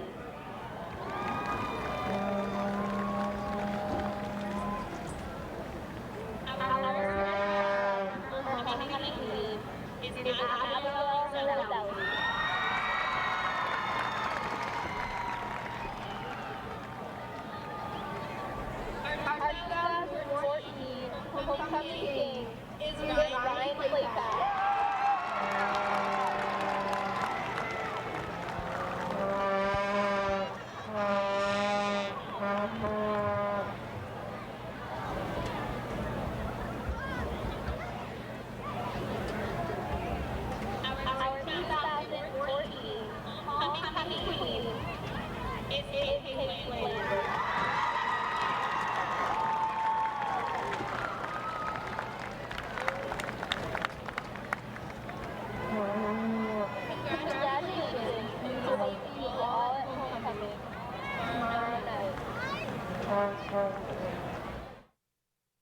Pencor Hydraulics at 180 Pine Street in Aquashikla. Just behind the Aquashikla Fire Company is a full-service hydraulic hose shop. We stock all types of air, hydraulic, suction, and snowplow hoses, and all the related fittings. Our friendly staff will work with you and assemble your product while you wait. Next time you need a hydraulic hose or fitting, come check us out. Our inventory is huge and our prices are exceptional. We're open Monday to Friday, 8 a.m. to 5 p.m., and look forward to doing business with you. Stop in or give us a call at 616-826-6000. Welcome back to Broadheadsville, Pleasant Valley. The site, Pleasant Valley and Stroudsburg, tied at 21 at the halftime. For our halftime statistics, brought to you by Coordinated Health, the region's #1 provider of sports medicine for over 25 years. Visit coordinatedhealth.com to learn more. Well, a telling statistic there, we've mentioned this a couple of times, Pleasant Valley with 134 total yards and 21 points. No pick sixes, no fumble return, 3 touchdown drives, but we keep going back to the fact that 2 of the 3 touchdown drives for the Bears were less than 25 yards, and the statistics are going to show that. Both teams not really effective throwing the football. Only 3 of 11 and 2 of 6, so you're looking at 5 out of 17 total, but the big one at the end of the first half, we're going to show you that one in a little while. The one turnover, remember Stroudsburg came into this game at plus 22 in the turnovers. The Mounties turned the ball over early, and that gave the Pleasant Valley Bears the early lead.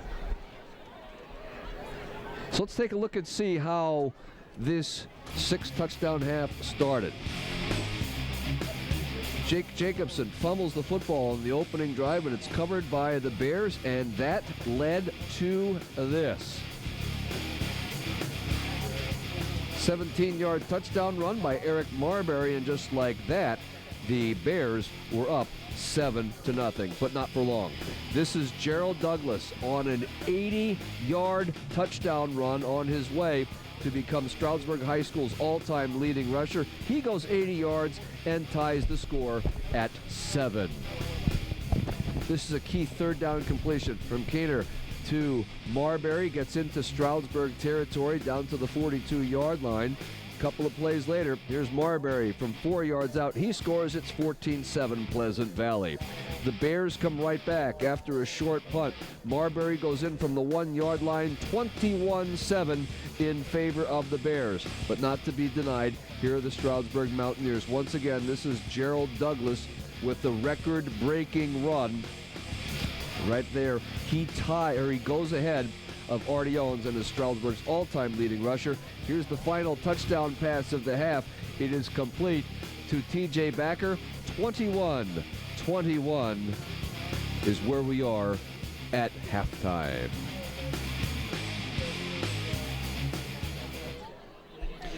Once again, the task is simple for Pleasant Valley, at least the math is. If they win, they are in the District 11/2 Quad A sub-region. If they lose, it goes to the math. Now, right now, Emmaus is down a touchdown to Parkland at halftime.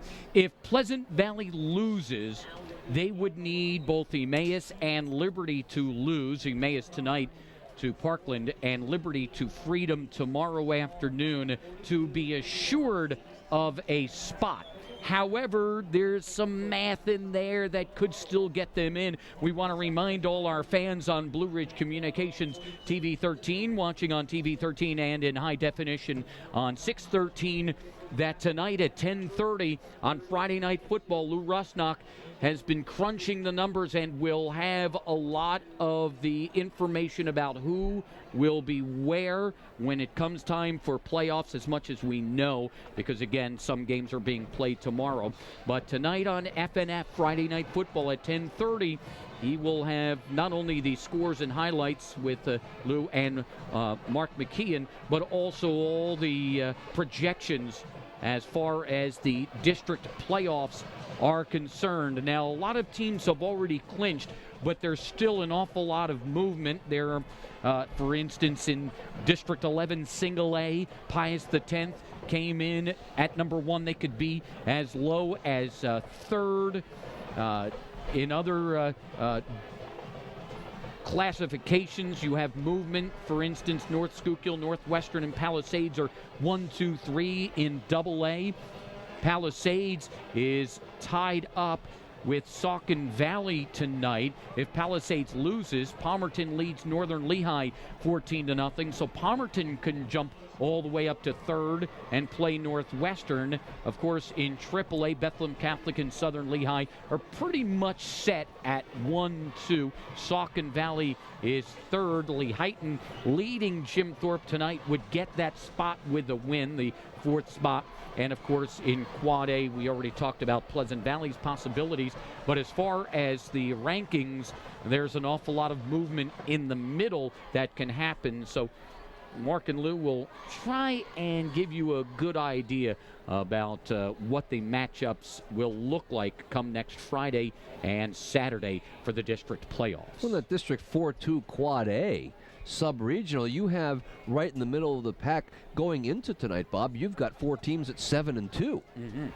2 teams are 9-1, and Delaware Valley is 8-1. Delaware Valley's on the way, by the way, to being 9-1 right now, as far as we know. But how about parity? And they're all in the same conference. I mean, you know, Whitehall, Freedom, Parkland are all in the same conference. Wyoming Valley West. Now, we haven't heard what the Spartans are doing tonight up there in District 2. But this is going to be a good race. And right now, they're all in. We're just playing for position to see who goes where next Friday night. Of course, how would you like to get the number 2 or number 3 seed and look across the field at Parkland? Yes. Which could happen to either Stroudsburg or Delaware Valley. Exactly. And Parkland, one of the top teams in this entire half of the state in Quad A. Of course, up at the top you have Easton, which has just been amazing this year. They have the runner, they have the passer, they have just about every part. They are looking every bit the favorite in that Quad A bracket. How about Eric Marbury? A big night for him through the first half, 81 yards and 3 touchdowns on 16 carries. He also has a catch for 31 yards. So Marbury has stepped in very admirably with the loss of Austin Borey. Now, Borey will keep a streak alive for James Mungro. Many of you may remember Mungro, who finished his career in 1996 for East Stroudsburg. He is the only player in District 11 history to rush for 1,000 yards or more in each of his 4 seasons. Well, Borey did it in his freshman and sophomore year, but he will come up short this year because he is out for the season. You see the numbers for Keener. They've kept to the ground an awful lot tonight, so Keener has not put the ball in the air as much as we may have thought, just 2 for 6. For 34 yards. On the other side, there is your all-time leading rusher in Stroudsburg history, Gerald Douglas. He passed Artie Owens. He had an 80-yard touchdown run for his first score tonight. He has 167 overall and 2 touchdowns on 15 carries. And Jacobson has thrown the ball a bit tonight, but not been as successful as he would have liked to have been. 3 for 11, 39 yards. He has that nice touchdown pass to T.J. Backer. He did fumble the ball once. That was a play that led to a Bears touchdown. What you like about these 2 quarterbacks, even though they did not have what they would consider a stellar first half, is what you like about them is neither of them threw a ball, Bob. They say, well, that's a bad decision. I mean, they have not gotten their team in trouble. They've thrown the ball away when there's nothing there. They've actually played a pretty good first half. Krisick kicks off. This will come to Riccardi back at the 4-yard line. 20, and he gets stopped in his tracks. That's an excellent play by Tanner Periscondo on special teams. Just wouldn't let him go. And it was almost, he hit him. It was almost like slow motion. You had one guy have him around the waist and the other just not going to fall down. So Stroudsburg will get it at their own 20-yard line to start the third quarter. They will go with the wind and toward the scoreboard here in the third quarter. And there are the updated career numbers for Gerald Douglas and Artie Owens. 3 yards to 4,000 for his career. Douglas trying to get to the outside, slips the first tackle, and then Marbury runs him out of bounds. How about that? You turn a 2-yard loss into a 5-yard gain. And he now has 4,002 career yards. So congratulations to Gerald Douglas. And this is what the great backs do. He's going to give a little bit of ground here, and you would, as a coach, say, don't run backwards, but the net gain is +5. Also tuck that ball into the other hand, but most importantly, hold on to it.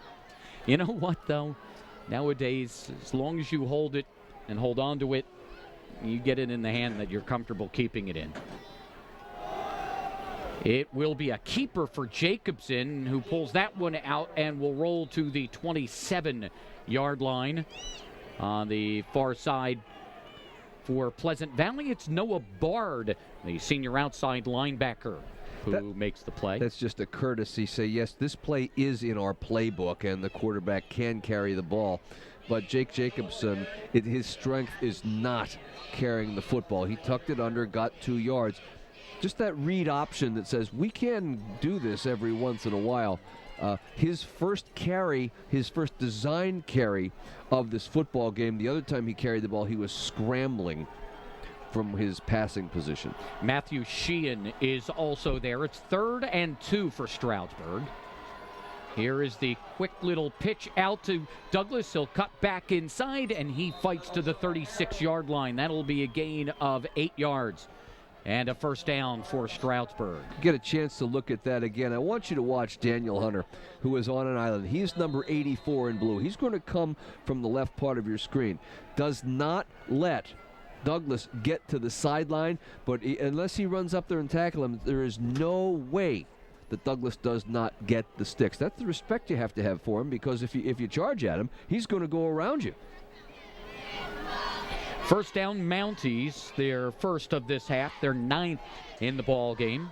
From the shotgun, Jacobson with Douglas there. Now they'll run the option to the right. He has Riccardi on the outside. He will pitch, and that is played beautifully by Marbury. Marbury wasn't going to let him get to the outside or get away, and he drops him back behind the line of scrimmage. That will lose about a half yard, so it will be 2nd and we'll mark it very close to the original line of scrimmage, so call it 10. I think that on that play, that was strung out very well, as you mentioned, by Antonio Santana as well. That's the case where I think Jacobson just has to take another step or two to his left and make the defenders commit either to the quarterback or to the pitch man. 2nd and 10. Jacobson to throw. Has time. Now he's flushed, and down he goes. Matthew Burke in there for the sack. It's not the first time Matthew Burke has been in the offensive backfield, and that's going to go as a very large loss. Watch number 75 come in from the left of your screen. Almost was able to knock that ball out of Jacobson's hand, too. That would have been a disaster for the Mounties. Good job by Jacobson for holding on to the football. That will lose 9, and it's 3rd and 19 now for Stroudsburg, all the way back at the 27-yard line. They'll bring Ozemina, Backer, and Riccardi to the near side. Those are 3 outstanding wide receivers. Jacobson rolls this way, stops. Now he wants to throw back. Now he'll roll back. He gets some help, and then he gets grabbed and thrown down. Matthew Burke is the man who finally brings him down. But how about the play by Brian Joseph to keep him in their clutches? Well, and you're keeping the quarterback essentially close to the pocket, Bob. You're not letting him get the corner where he'll have more time. He wants to go left, nothing there. Has to come back to the right, nothing there either. And he just does a good job of tucking it and live to play another day. Ruiz to punt. Marbury back at his 41-yard line. They will punt with the wind, and that's a nice one that will bounce at the 40. Marbury thought about picking it up. Now he does. 25, 30, makes a move. He's got the sideline. Midfield, tries to cut back, and he'll get to the 39-yard line. Finally brought down by Zach Herman. A great run back there by Eric Marbury, and he has the Bears in great field position. They'll mark it at the 39. Two things. Marbury, after the ball bounced, he'll be the first to tell you he should have caught the ball in the air, should have just run up and called for a fair catch. But he makes a lot out of nothing. That's just pure speed and guts, as he runs it all the way to the Mountie 39-yard line. And remember, every time so far in this game that Pleasant Valley has played with a short field, they've scored a touchdown. First down, Bears. It's a 55-yard punt and a 36-yard return. The Bears have it at the 39. Keener with it will give to Marbury. Marbury looked inside. There was nothing there. Goes to the outside, and he'll pick up 5. Marbury down to the 34-yard line, where Riccardi and Hernandez combine on the tackle. I'll have to look at this defensive setup again. It looked like, to me, that the Stroudsburg linebackers backed up about a yard further off of the ball than when they were in the first half. You don't even see them in the picture there. Now, when the ball is snapped, they're running to the gaps, but they're getting better angles because they are further off of the ball. On second down, they fumble the snap, and it looks like the Bears get back on it. Keener saw it immediately come out of his hands, and he's lucky to jump back on it. And he gets about a half yard. It will be 3rd and 5. It's just one of those things that you wouldn't expect to be happening in Game 10. This might be their coldest game of the year. This is Pleasant Valley's first offensive possession in the third quarter. So these guys haven't been on the field probably close to 40 minutes. The extended halftime. Stroudsburg burned some time off of the clock too. On third down, it's probably been about an hour since they've run an offensive play until now, too. Here's a quick toss to the outside. That was actually a lateral to Demetrius Green, and Green will be lucky to get a yard. It will be 4th down and 4. See, that's that pursuit. That's that pursuit by the Stroudsburg linebacking core. Watch, this is just a quick lateral to Demetrius Green. Right here, Green's got to try to get to the sideline and get as much as he can instead of trying to cut back, because those linebackers filled that very, very well for the Mountaineers. 4th down and 4. The Bears will go for it at the 33 of Stroudsburg. Keener in the shotgun. Play fake. Throws left side. Marbury wide open, stops, gets the first down, and will get down to the 23-yard line. Zach Herman makes the tackle. It is a gain of 8 yards and a first down for Pleasant Valley as they keep the drive alive on a 4th down conversion. Boy, is that a good call. We're just going to get the ball somehow to our biggest offensive threat and have him make a play. Right there, he does not have a first down. Takes 2 steps forward. Now he does. Good coaching, good play call from the Pleasant Valley sideline. First down, Bears at the 24-yard line. Marbury started up the middle, stopped, let everything develop, and then hits the gas and will get to the 15-yard line. That is a nice effort. It's Quentin Smalls who makes the tackle after a 9-yard gain. You were spot on with that call, too, because initially Marbury had nothing. Watch this penetration by the Mountaineer line. Right there, he stopped, but lets the play develop, gets a crease, and scoots through it for a 9-yard gain. 2nd and a yard. Let's see if the Bears try one into the end zone here. Maybe take a free play. Speed sweep Marbury. He'll find a seam back inside. He'll get the first down to the 12-yard line. Well, I didn't like the way that he absorbed that shot. It looked like that was an awkward way to fall down. He might have jumped in the air, and it looked like his back got wrenched on that play. Let's see how he absorbs this hit right here, right there. Boy, that could have done some damage. That's a good tackle by Steven Hernandez, and we've mentioned his name a couple of times, but hopefully everybody is okay. First down at the 12-yard line now for Pleasant Valley. Here comes Marbury across. They'll counter back inside for Thomas, and he'll get nothing as he gets pushed backward by Elijah Hargrove, along with Paul Pinto, who has come in. at linebacker. It's almost like the 21st century version of this old scissors play. Except that time, Marbury really kind of took himself out of the play. He's out of the game right now. It's Thomas as the I-back. On 2nd down and 9, Thomas a little stretch here, trying to go left, and he'll get nothing. In fact, he might have lost a yard. Quentin Small got in there quickly and plugged up the hole. Well, there was no yards after contact that time because of Quentin Small, who made a very good play. He filled on that left side. Now, what you did have here, by the way, is the ball now is in the middle of the field. So if 3rd down goes awry, you have a 30-yard field goal, which is very, very makeable for the Bears. And look at the clock winding down here. Each team has only had the ball once in this 3rd quarter. So points on this drive would be huge. It's 3rd and 10 at the 12-yard line for Pleasant Valley. Here comes Marbury in motion. They fake the speed sweep, fire over the middle, wanted Parascondo, and it was just a little out of his reach. It was Riccardi in coverage, and here's the 4th down play, and Krissick will come on to attempt to give the Bears the lead by 3. Now, I thought that there was a Mountie in the lane to pass, and it was.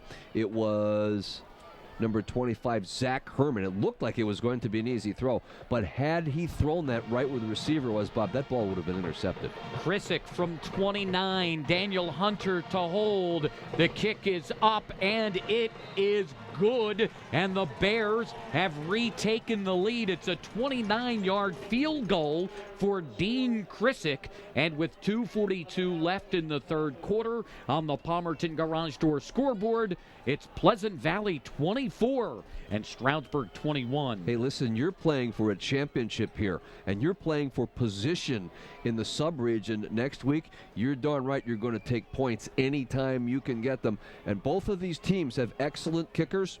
Instead of going for it on 4th and long, kick the ball through the posts, take the lead, play a little defense.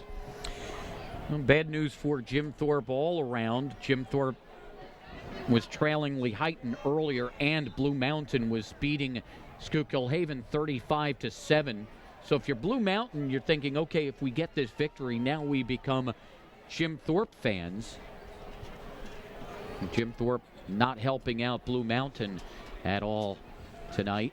So if things stand right where we are now, Bob, what happens in that District 11 3A tournament right now? Lehighton. Lehighton. Yeah. Parkland has taken a 34-14 lead on Emmaus, so it looks like Parkland will knock Emmaus out of contention. This one is in the end zone, and that will be a touchback. That's against the breeze, by the way. That's a good kickoff. If things starting to sort themselves out, Saucon Valley leads Palisades 17-14. Talked about what Pleasant Valley had to go through early on. Stroudsburg has beaten all comers. Their crossovers have been Nazareth and Northampton. All the rest of those are in the North Division. And, of course, Mountain Valley champions in 94, tri-champ in 04, co-champs in 05, and then back-to-backs in 11 and 12. They won the first ever Mountain Valley Conference Championship. Here is Douglas. He'll get 2 and be turned back. There's about 5 blue jerseys laying on top of him as he lands. Obviously, there's been some coaching adjustments on the defensive side of the ball in both of these locker rooms because neither of the tailbacks have found the sledding quite as smooth.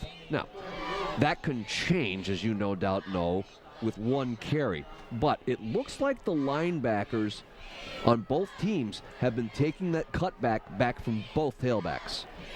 Douglas goes right. Not much of a sliver there, and he nearly broke away, but Antonio Santana makes a great play to grab hold of his legs and spin him down. It's about a 3-yard gain. It'll bring up a 3rd and 5. It's a good call once again, because if Santana doesn't make that tackle, I don't think Douglas goes the distance, but he certainly has more than enough room on that far sideline for a 1st down. Good fill-in also by Chase Doherty. Doherty would have had to push Douglas out of bounds and had an angle, but Douglas would have gotten a first down. 3rd and 5. Jacobson still under center. And they will run the option. Jacobson at the last moment will pitch to Riccardi. Riccardi has the first down and more. He's out to the 40-yard line where Santana makes the tackle. It's a 15-yard gain. And Stroudsburg keeps the drive alive. By far, this is the best option that we've seen the Mounties run all night. Jacobson is going to keep the ball and option the end right there. That's why that's successful, because he's able to pitch it and get away from Marbury. That's just a nice job by the Mounties quarterback. First down at the 40. They'll go to Howarth, the fullback, and he'll get 2. Howarth just trying to keep this defense honest in the middle of it. Brendan Kearns, the junior middle linebacker, makes the tackle. He limps back to the huddle, and I was going to say that looked like it hurt. He did not land very friendly either, and he's in a little bit of pain back there in the huddle. Lee Heighton has a 34-6 lead on Jim Thorpe, so it looks like the Indians will go to District 11 AAA playoffs for the 2nd year in a row. They fell to Bethlehem Catholic in the first round last year. Here's the handoff. Douglas tried to get outside. He slipped away for a moment and loses the football, and now Pleasant Valley says they have it, and in fact they do. Brian Joseph comes up with the football. Douglas was stopped. He tried to break away in reverse field. There was no whistle. The ball came out, and the Bears have it. And he is slow to get up, too. I'm sure his night is not going to be over. Take a look at this again. That is just a tremendous play on the outside by Torrey Williams, and the ball comes out at the very end. And now the Bears, Bob, with a short field again, will start their drive at the 37 of the Mounties. Once again, if Stroudsburg wins, it will be the undefeated Eastern Pennsylvania Conference North champions. If Pleasant Valley wins, it will be a tri-championship with these two and Bethlehem Catholic. Here's Marbury. Marbury finds a bit of a sliver, and he'll pick up 4 down to the 33-yard line.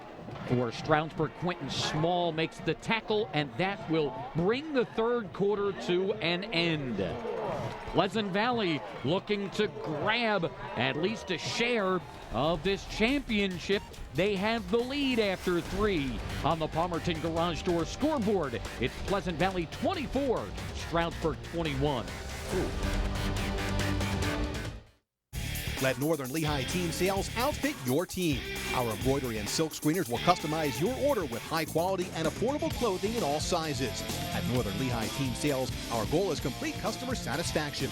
We carry the latest performance wear options and accessories, including Under Armour apparel. Check out our extensive clothing line for your team on the field or in the business community. Visit NorthernLehighTeamSales.com and show your team spirit. Northern Lehigh Team Sales is not affiliated with Northern Lehigh Sporting Goods. Things are getting very interesting now. I will tell you that Honesdale has jumped out on Montrose 14-8 at the end of the 3rd quarter. And Lake Lehman has taken a 26-20 lead over Dallas, and that, if it were to hold up, would put Honesdale into the District 2 AAA playoffs. Of course, your prize, playing unbeaten Crestwood.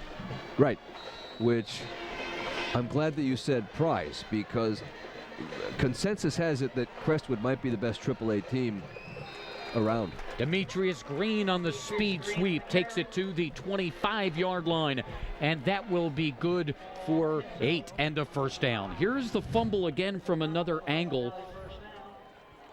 Wasn't sure where that ball came out, and there it is. And it is knocked out by the same guy who recovered it, Brian Joseph. Good pursuit so far, and we're still early in the 4th quarter. Obviously, the Bears have played excellent defense on Douglas. Of course, Douglas was too good for his own good. Here's Marbury, a little hesitation, and he is run out of bounds at the 12-yard line by Apaya, the junior cornerback. I say Douglas was too good for his own good because if he just goes down, then they retain possession. Tough run that time by Marbury. Quickly up to date from the North Delaware Valley leads Llewellyn-Paulpeck 21-13. Scranton has jumped out to a 10-3 lead over Abington Heights with about a minute to go in the third quarter. 2nd down and 2 here for Pleasant Valley. And they'll run 3 receivers to the short side of the field for Brandon Keener.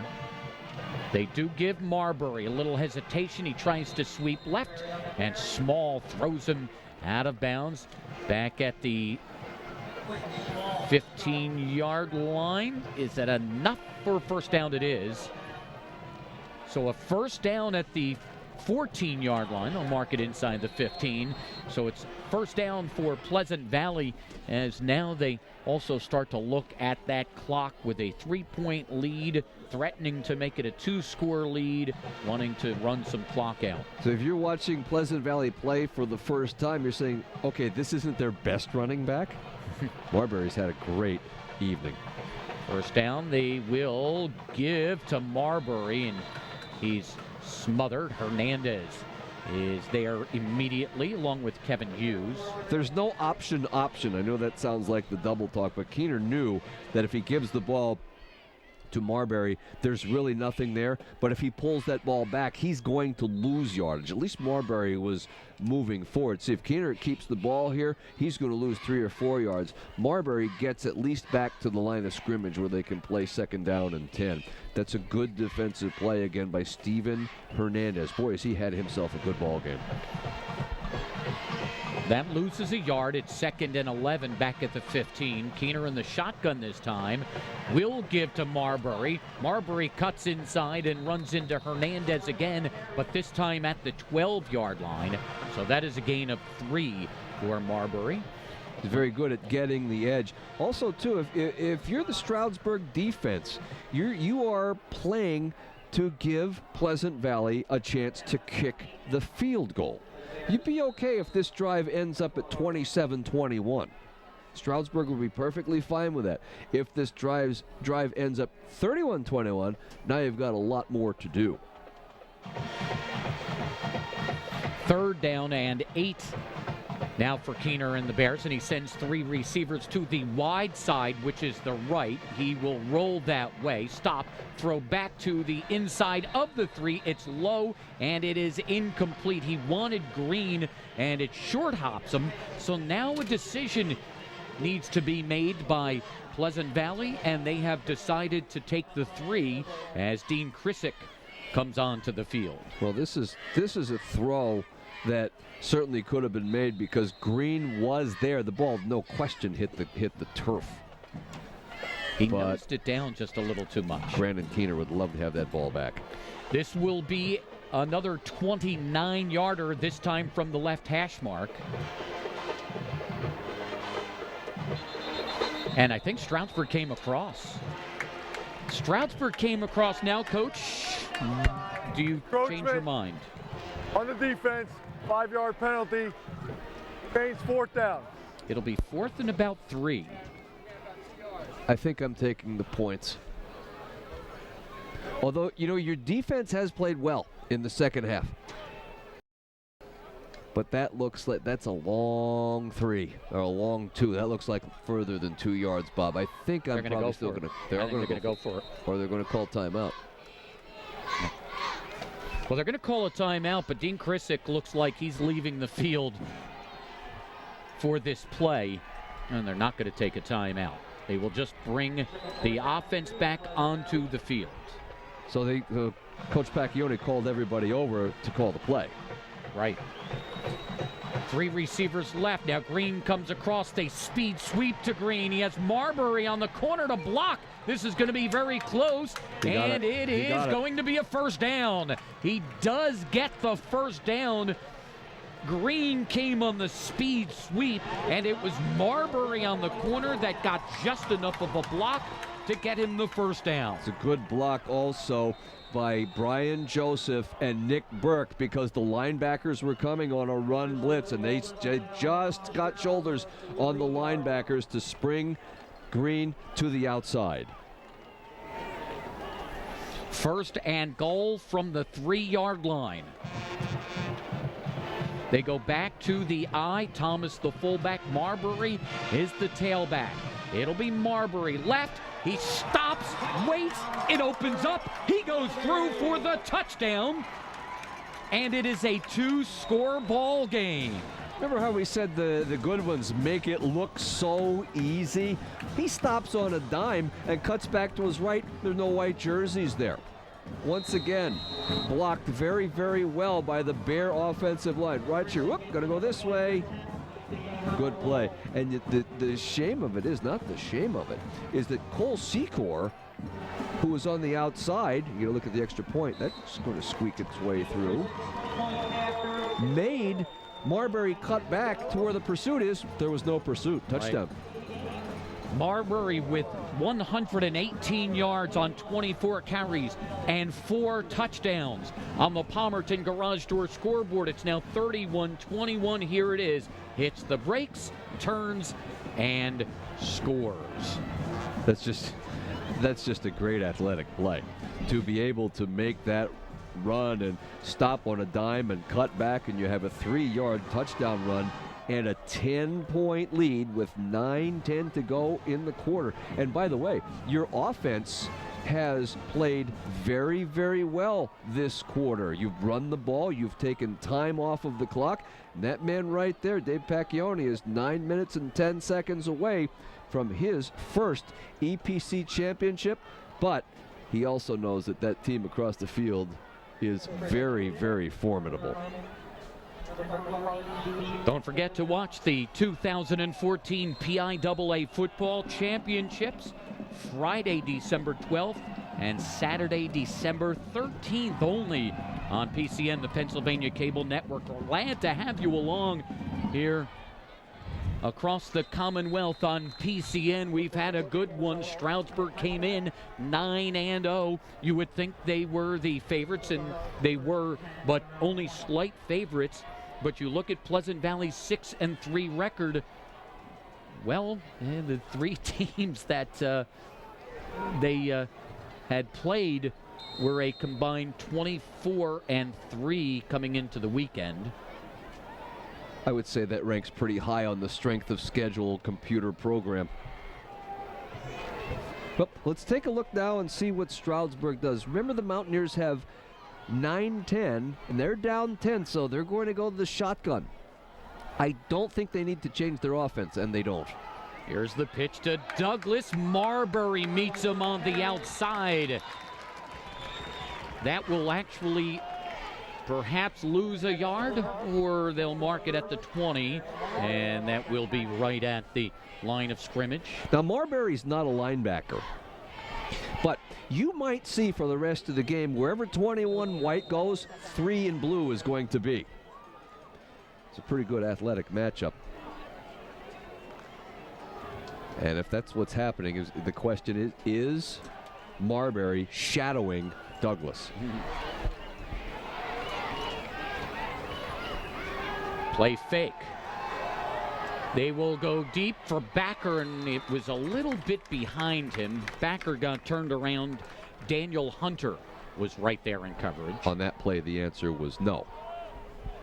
That is because Marbury was also underneath. They had under-over coverage with Hunter coming across the top. And it will be 3rd and 10.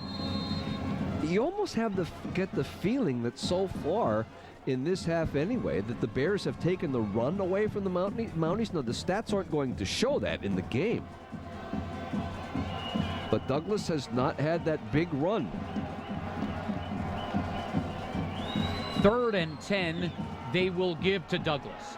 Douglas trying to get to the outside. Marbury's got him again.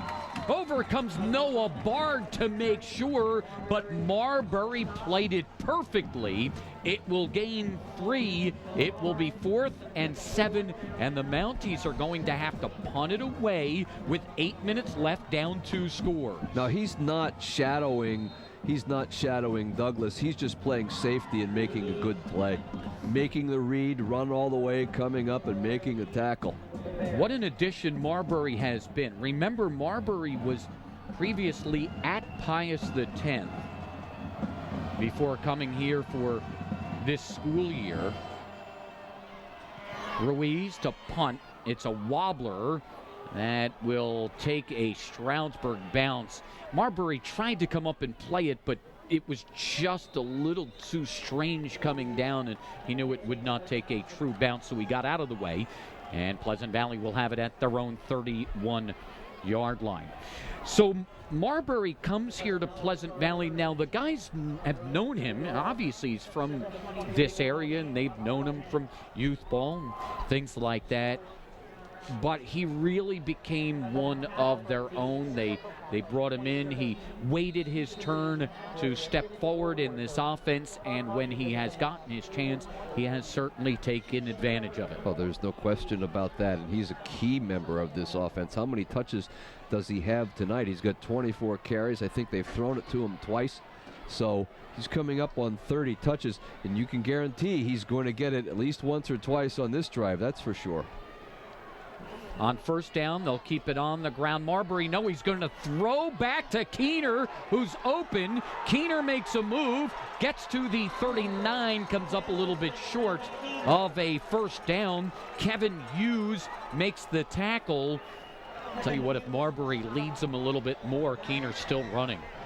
And there was also on the far sideline, there was also Daniel Hunter broke free on the far sideline.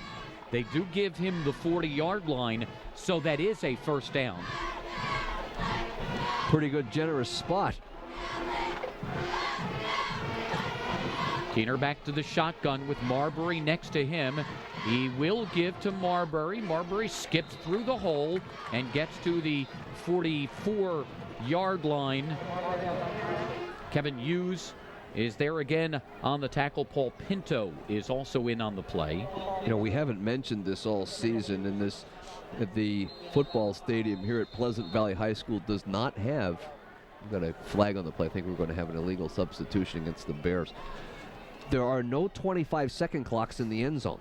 So now managing the clock becomes a little more difficult.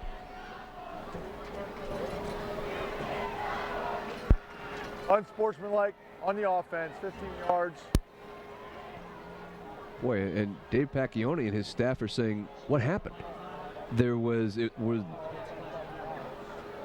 not during a play, and now you get set back 15 yards. So this is huge. This is going to be a 2nd down and 20 play.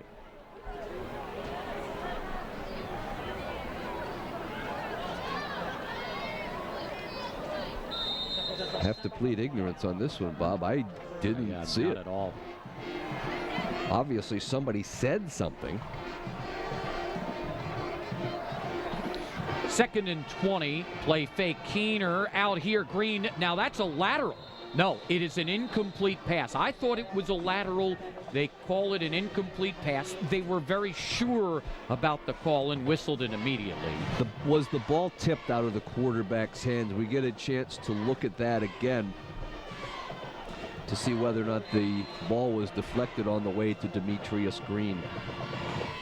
But what that does is, of course, that stops the clock now with 6:10 to go, and the Bears really were in good shape. You go from 2nd and 5, maybe on the way. Yeah. You go from 2nd and 5 to 2nd and 20, and you really put yourself in a hole. Can't see from that angle if it's a lateral or not. Right. 3rd and 20. That's Green in motion. I think they wanted a play fake. They might have even wanted to give to Green. I'm not sure, but Keener tucks and runs, and he'll get a couple, but it's enough to just give them a little more room before they punt. It's Eddie Pagan who makes the tackle for Stroudsburg. That unsportsmanlike could end up being a huge play in this game. Remember, Pleasant Valley had momentum, was 2nd down and 5 up at the 45-yard line. The next thing you know, it's 2nd and 20 back at the 30. Either way, Bob, remember, Stroudsburg needs 2 more possessions to tie this game or take the lead. Krisick to punt. Boy, it took a while to get that off. He gets a high one, however, a short one that will take a Pleasant Valley bounce inside the 30-yard line. 5 minutes, 16 seconds remain for Stroudsburg to get 2 scores. It becomes a 40-yard punt with no return. And they'll mark it right at the 30-yard line. No, here it is. Stroudsburg's first undefeated regular season since 1985 is on the line. That year they went 11-0, and the one loss was to Bethlehem Catholic in the district final, giving them an 11-1 season.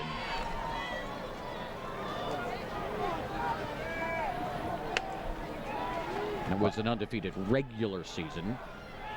Make sure we clarify that. Douglas has come to a slot right now. He comes in motion, and they speed sweep to him. They get him going on the run, and he will fight across the 40 to the 42-yard line and pick up a first down.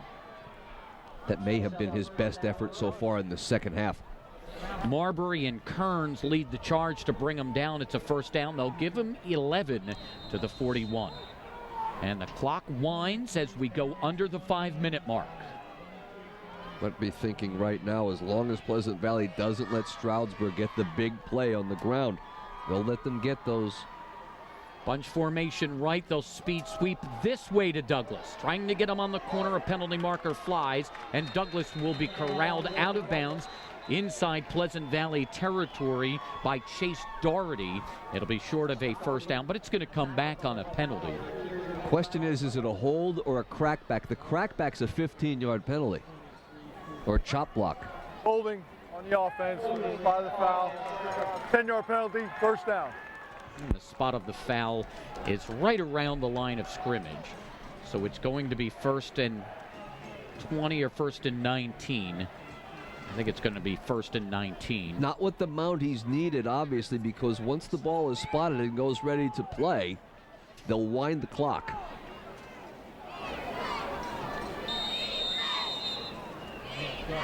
No, they will not wind the clock because Douglas went out of bounds. They will wind the clock. Well, they shouldn't wind the clock. I think you're right. Yeah. He went out of bounds. He did go out of bounds. They're replaying first down. 1st and 19. You're right, that clock should not have started. The keeper by Jacobson, and he is grabbed by Matthew Sheehan in the backfield. Sheehan with the huge play to throw him down for about a 5-yard loss, and the Mounties are going in the wrong direction. Well, and this is a good play by Sheehan, but you know, you better be careful, because one of the things that you don't want now is a taunting penalty. Mm-hmm. They were already burned on the last possession with the unsportsmanlike. So the precedent has been laid. You don't need to give them 15 yards. That'd be close to a first down. Right now, it's 2nd and way long. Bunch formation right this time. Here comes Douglas. Play fake to him. The throw over the middle, that is complete. It's backer to the 41. It's back to the original line of scrimmage, and it's going to be 4th and 10 for Stroudsburg. I think they have to go. There is no question they have to go. They have 2 scores to make up here. Well, it'll be third down and 10. Yep, it'll be third and 10. I beg your pardon. So either way, right now they do have 2 chances to make this 10 yards. Here's the bunch to the right. Douglas is to the wing left. Now he comes across in motion. They fake to him. Jacobson with tons of time over the middle. Ozemina splits one tackle, and he will pick up 16 and a first down for Stroudsburg. It's the first time you heard Ozemina on the evening. He just runs in between the zone. So the Mounties keep the drive alive, and then they clock it. I guess they figured that the time is much more important than that down because they need to move quickly anyway. So at this point, with less than 3 minutes to go, you're down 10. Pleasant Valley, I believe, is going to call timeout to organize the defense. If you're a defensive coach, I'm not so sure that you are still not playing number 21 to run the football, because he could take it in from here. They showed they're going to get him the ball to the corner where at least he wouldn't be tackled inbound, so he can get to the sideline and be pushed out of bounds. It clocks the store, and he would stop the clock, is what I'm trying to say. Look what happened in the third quarter. At the start, this is early on in the game. This is Pleasant Valley's first defensive series. They get a turnover, and 2 plays later, this is what happens. It is a 17-yard touchdown run by Eric Marbury, and the Bears go up 7-0. Not to be denied, this is Gerald Douglas, an 80-yard touchdown run, and he will take it all the way and tie the score at 7. Marbury comes back with a 3-yard touchdown. It's 14-0. This is a long 1-yard run to make it 21-7. Here come the Mounties.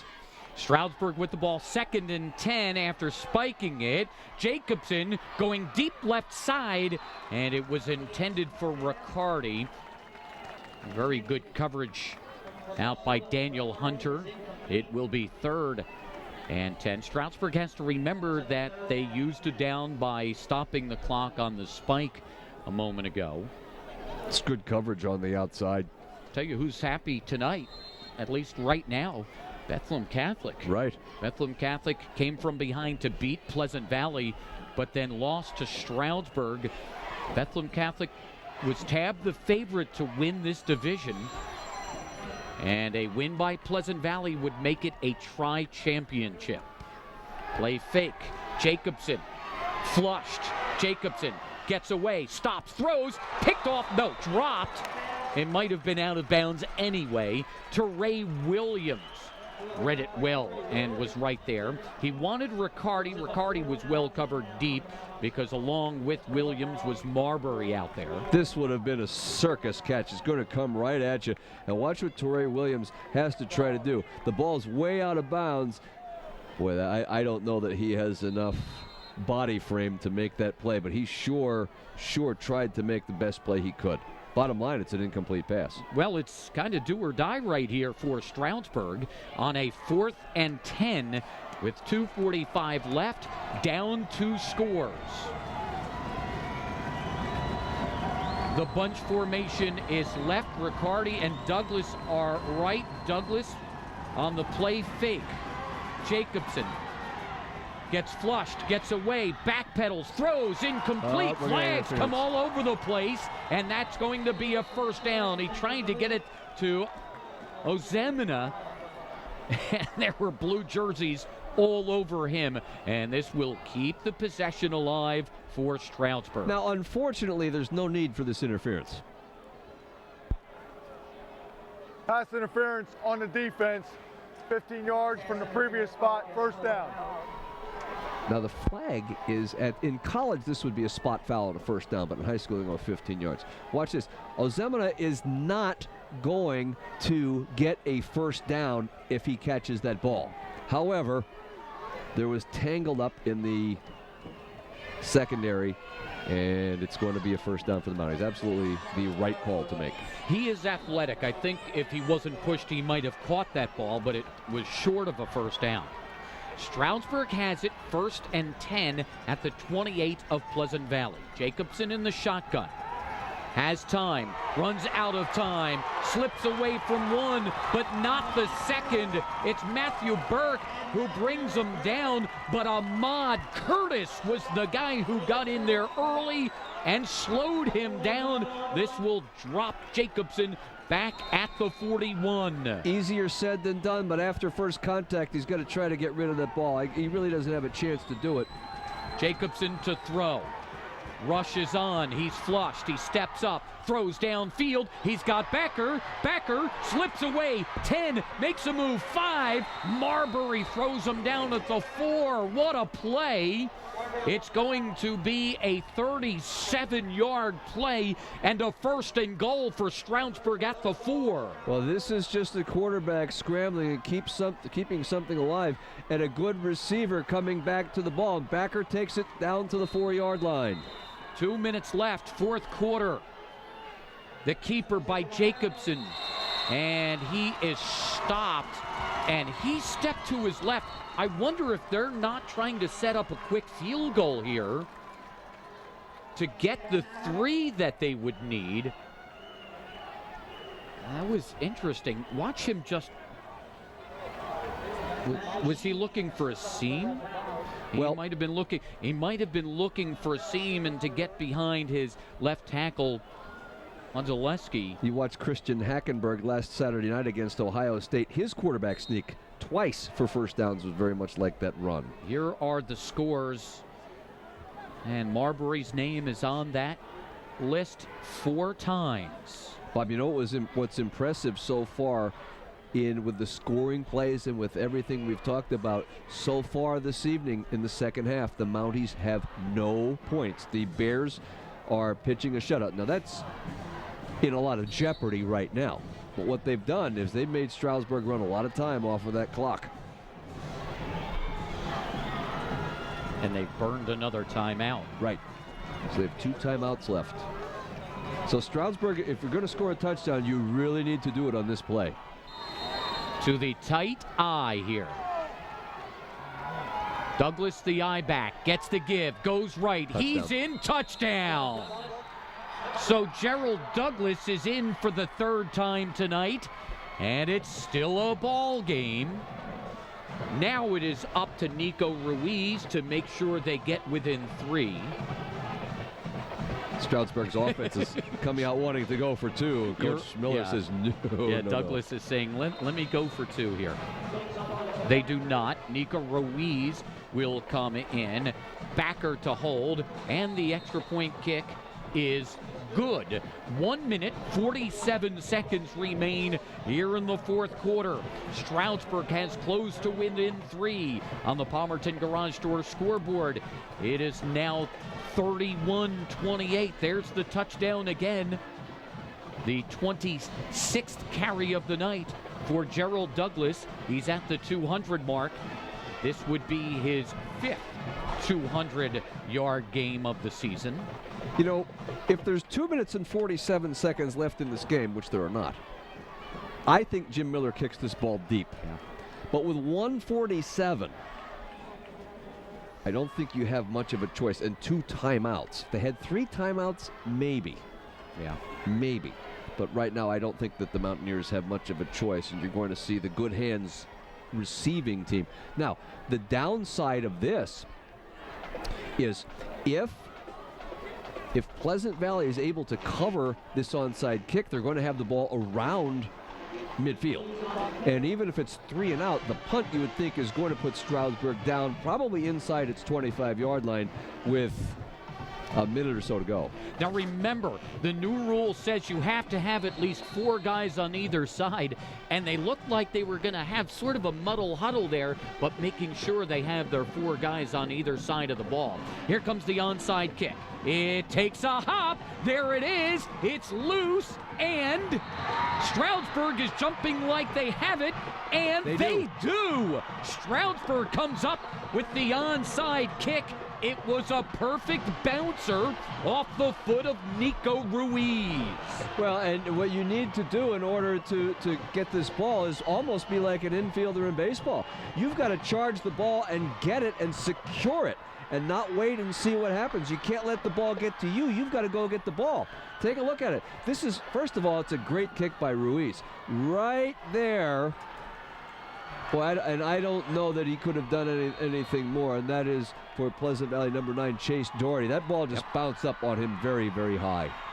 But Jeremy Caraballo knocked it out of his hands.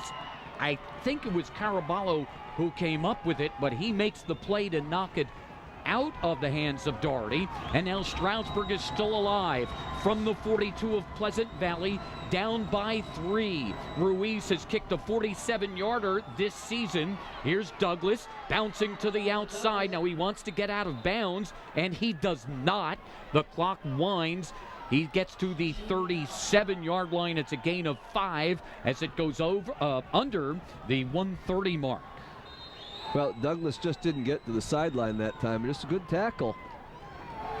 Jacobson looks left, runs right. He tucks, he'll get the first down, and he'll get tripped up at the 26-yard line. That will be good for 10 and a first down. Jacobson is saying get to the line so we can spike it. And that's what he does. And he does. And the clock stops with 1:13 remaining. Well, that clock didn't start. If you would have the graphic when this play ends, when Jacobson gets the first down and takes it to the 27-yard line, the clock had 1:13 on it. It was Matthew Sheehan who got just enough of Jacobson to get him going down. It will be 2nd and 10 from the 27-yard line. Right now, it would be a 44-yard field goal. Ruiz has a 47-yarder and a 43-yarder this year. Jacobson fires left side. That is complete to Riccardi for 12 and a first down at the 14. Well, and now with what that does is that brings 21 back into play. You're at the 14-yard line. You've got 1:07 and timeouts left. You're going to see Gerald Douglas now run the football.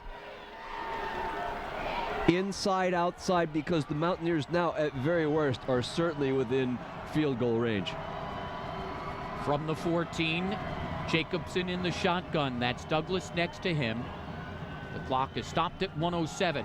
Here is Douglas, and Douglas gets popped just across the line of scrimmage by Brendan Kearns, the junior middle linebacker. It will gain a half yard, if that much, and the clock runs under the 5:50 mark. And it does. Jacobson to throw left side, complete. Riccardi again, and he gets out of bounds at the 10. It was Riccardi who made a great over-the-shoulder catch late in the game against Bethlehem Catholic in that Mountie victory. Well, now you're at the 10. You need to get to about the 4.5. So call it 5.5. But remember, you can still get the ball to your best threat. You have 44 seconds to go and 2 timeouts. If you want to run Douglas on this play, that's no problem. So Pleasant Valley just can't be playing pass on this 3rd down play.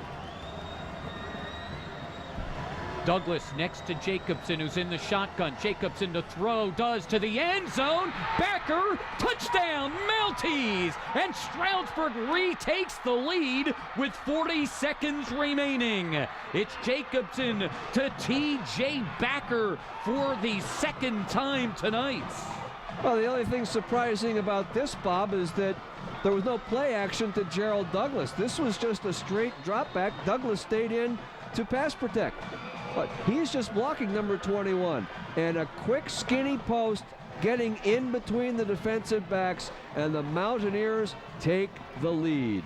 Ruiz to make it a touchdown game for Stroudsburg, and it is good. So the Bears will have to get a touchdown to win this ball game and not just get a field goal to tie. 40 seconds remain here in the 4th, and it is now 35-31, and there's the touchdown again to T.J. Backer. Just a well-delivered ball on that skinny post in between the zone, and the Mountaineers score 14 points in a matter of 1.5 minutes. You don't come into a game and be 9-0 for no reason. Right.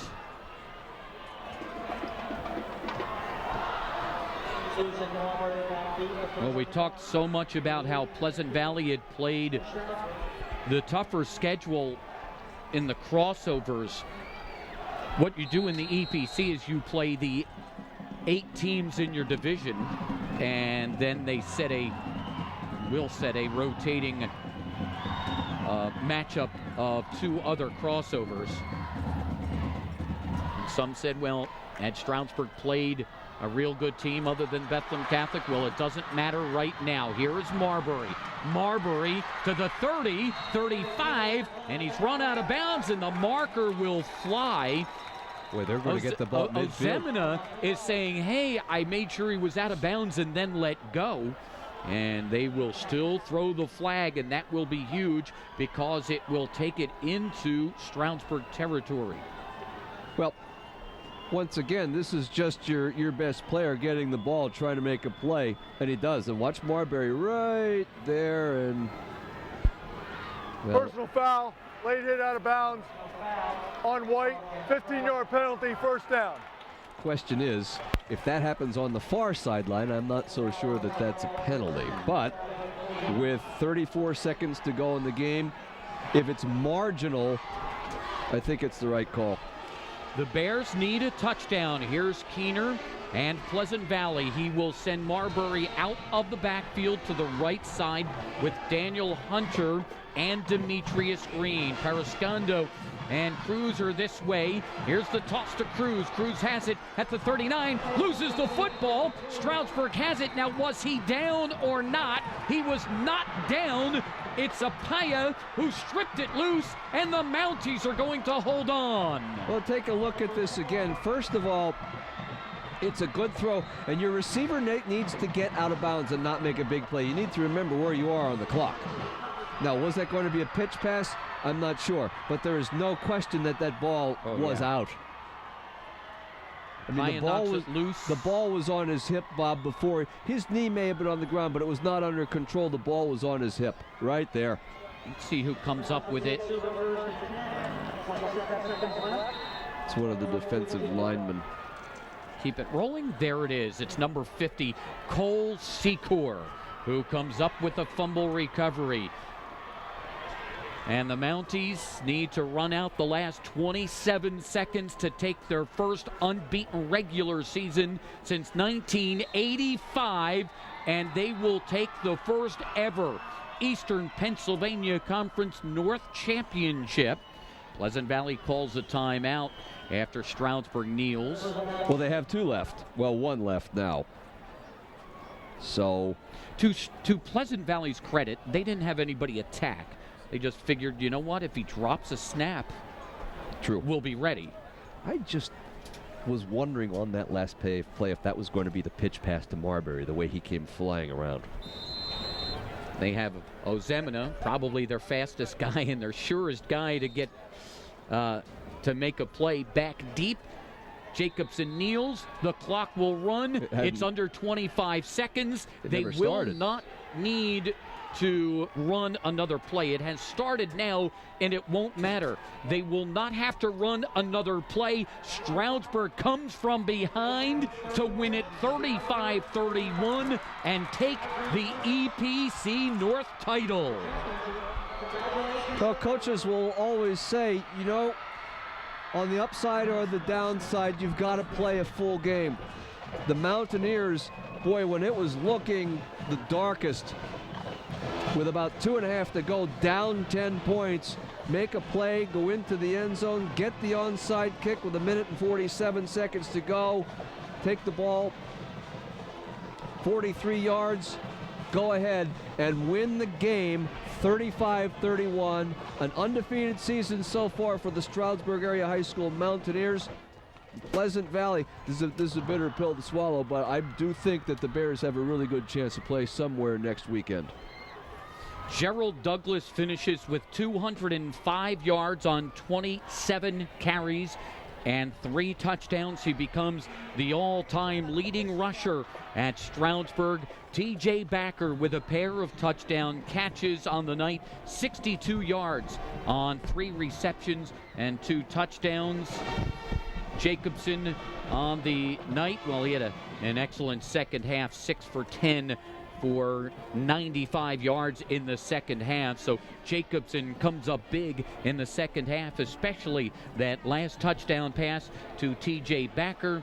And Eric Marbury finishes with 123 yards on 25 carries and 4 touchdowns for Pleasant Valley. Pleasant Valley goes to 6-4 overall, 6-2 in the EPC North. They will await their fate as far as districts are concerned. Stroudsburg has wrapped up the number 2 seed. The Mounties finished the regular season at 10-0, 8-0 in the EPC North. Just a great football game. Both teams played very well. There's not a point where you could say, hey, this team gave the ball away, gave the game away. Just a great game. Pleasure to watch this with you, partner. It was a great one. We're glad to have had everyone along with us across the Commonwealth on PCN, the Pennsylvania Cable Network. Thanks to Al Bolognese for his great numbers up here in the booth. The final score tonight, Stroudsburg with the win, 35-31. For Chris Doty, our director Zach Booth, and the entire Blue Ridge crew, I'm Bob Capasso. Thanks for watching, everyone. Have a great weekend.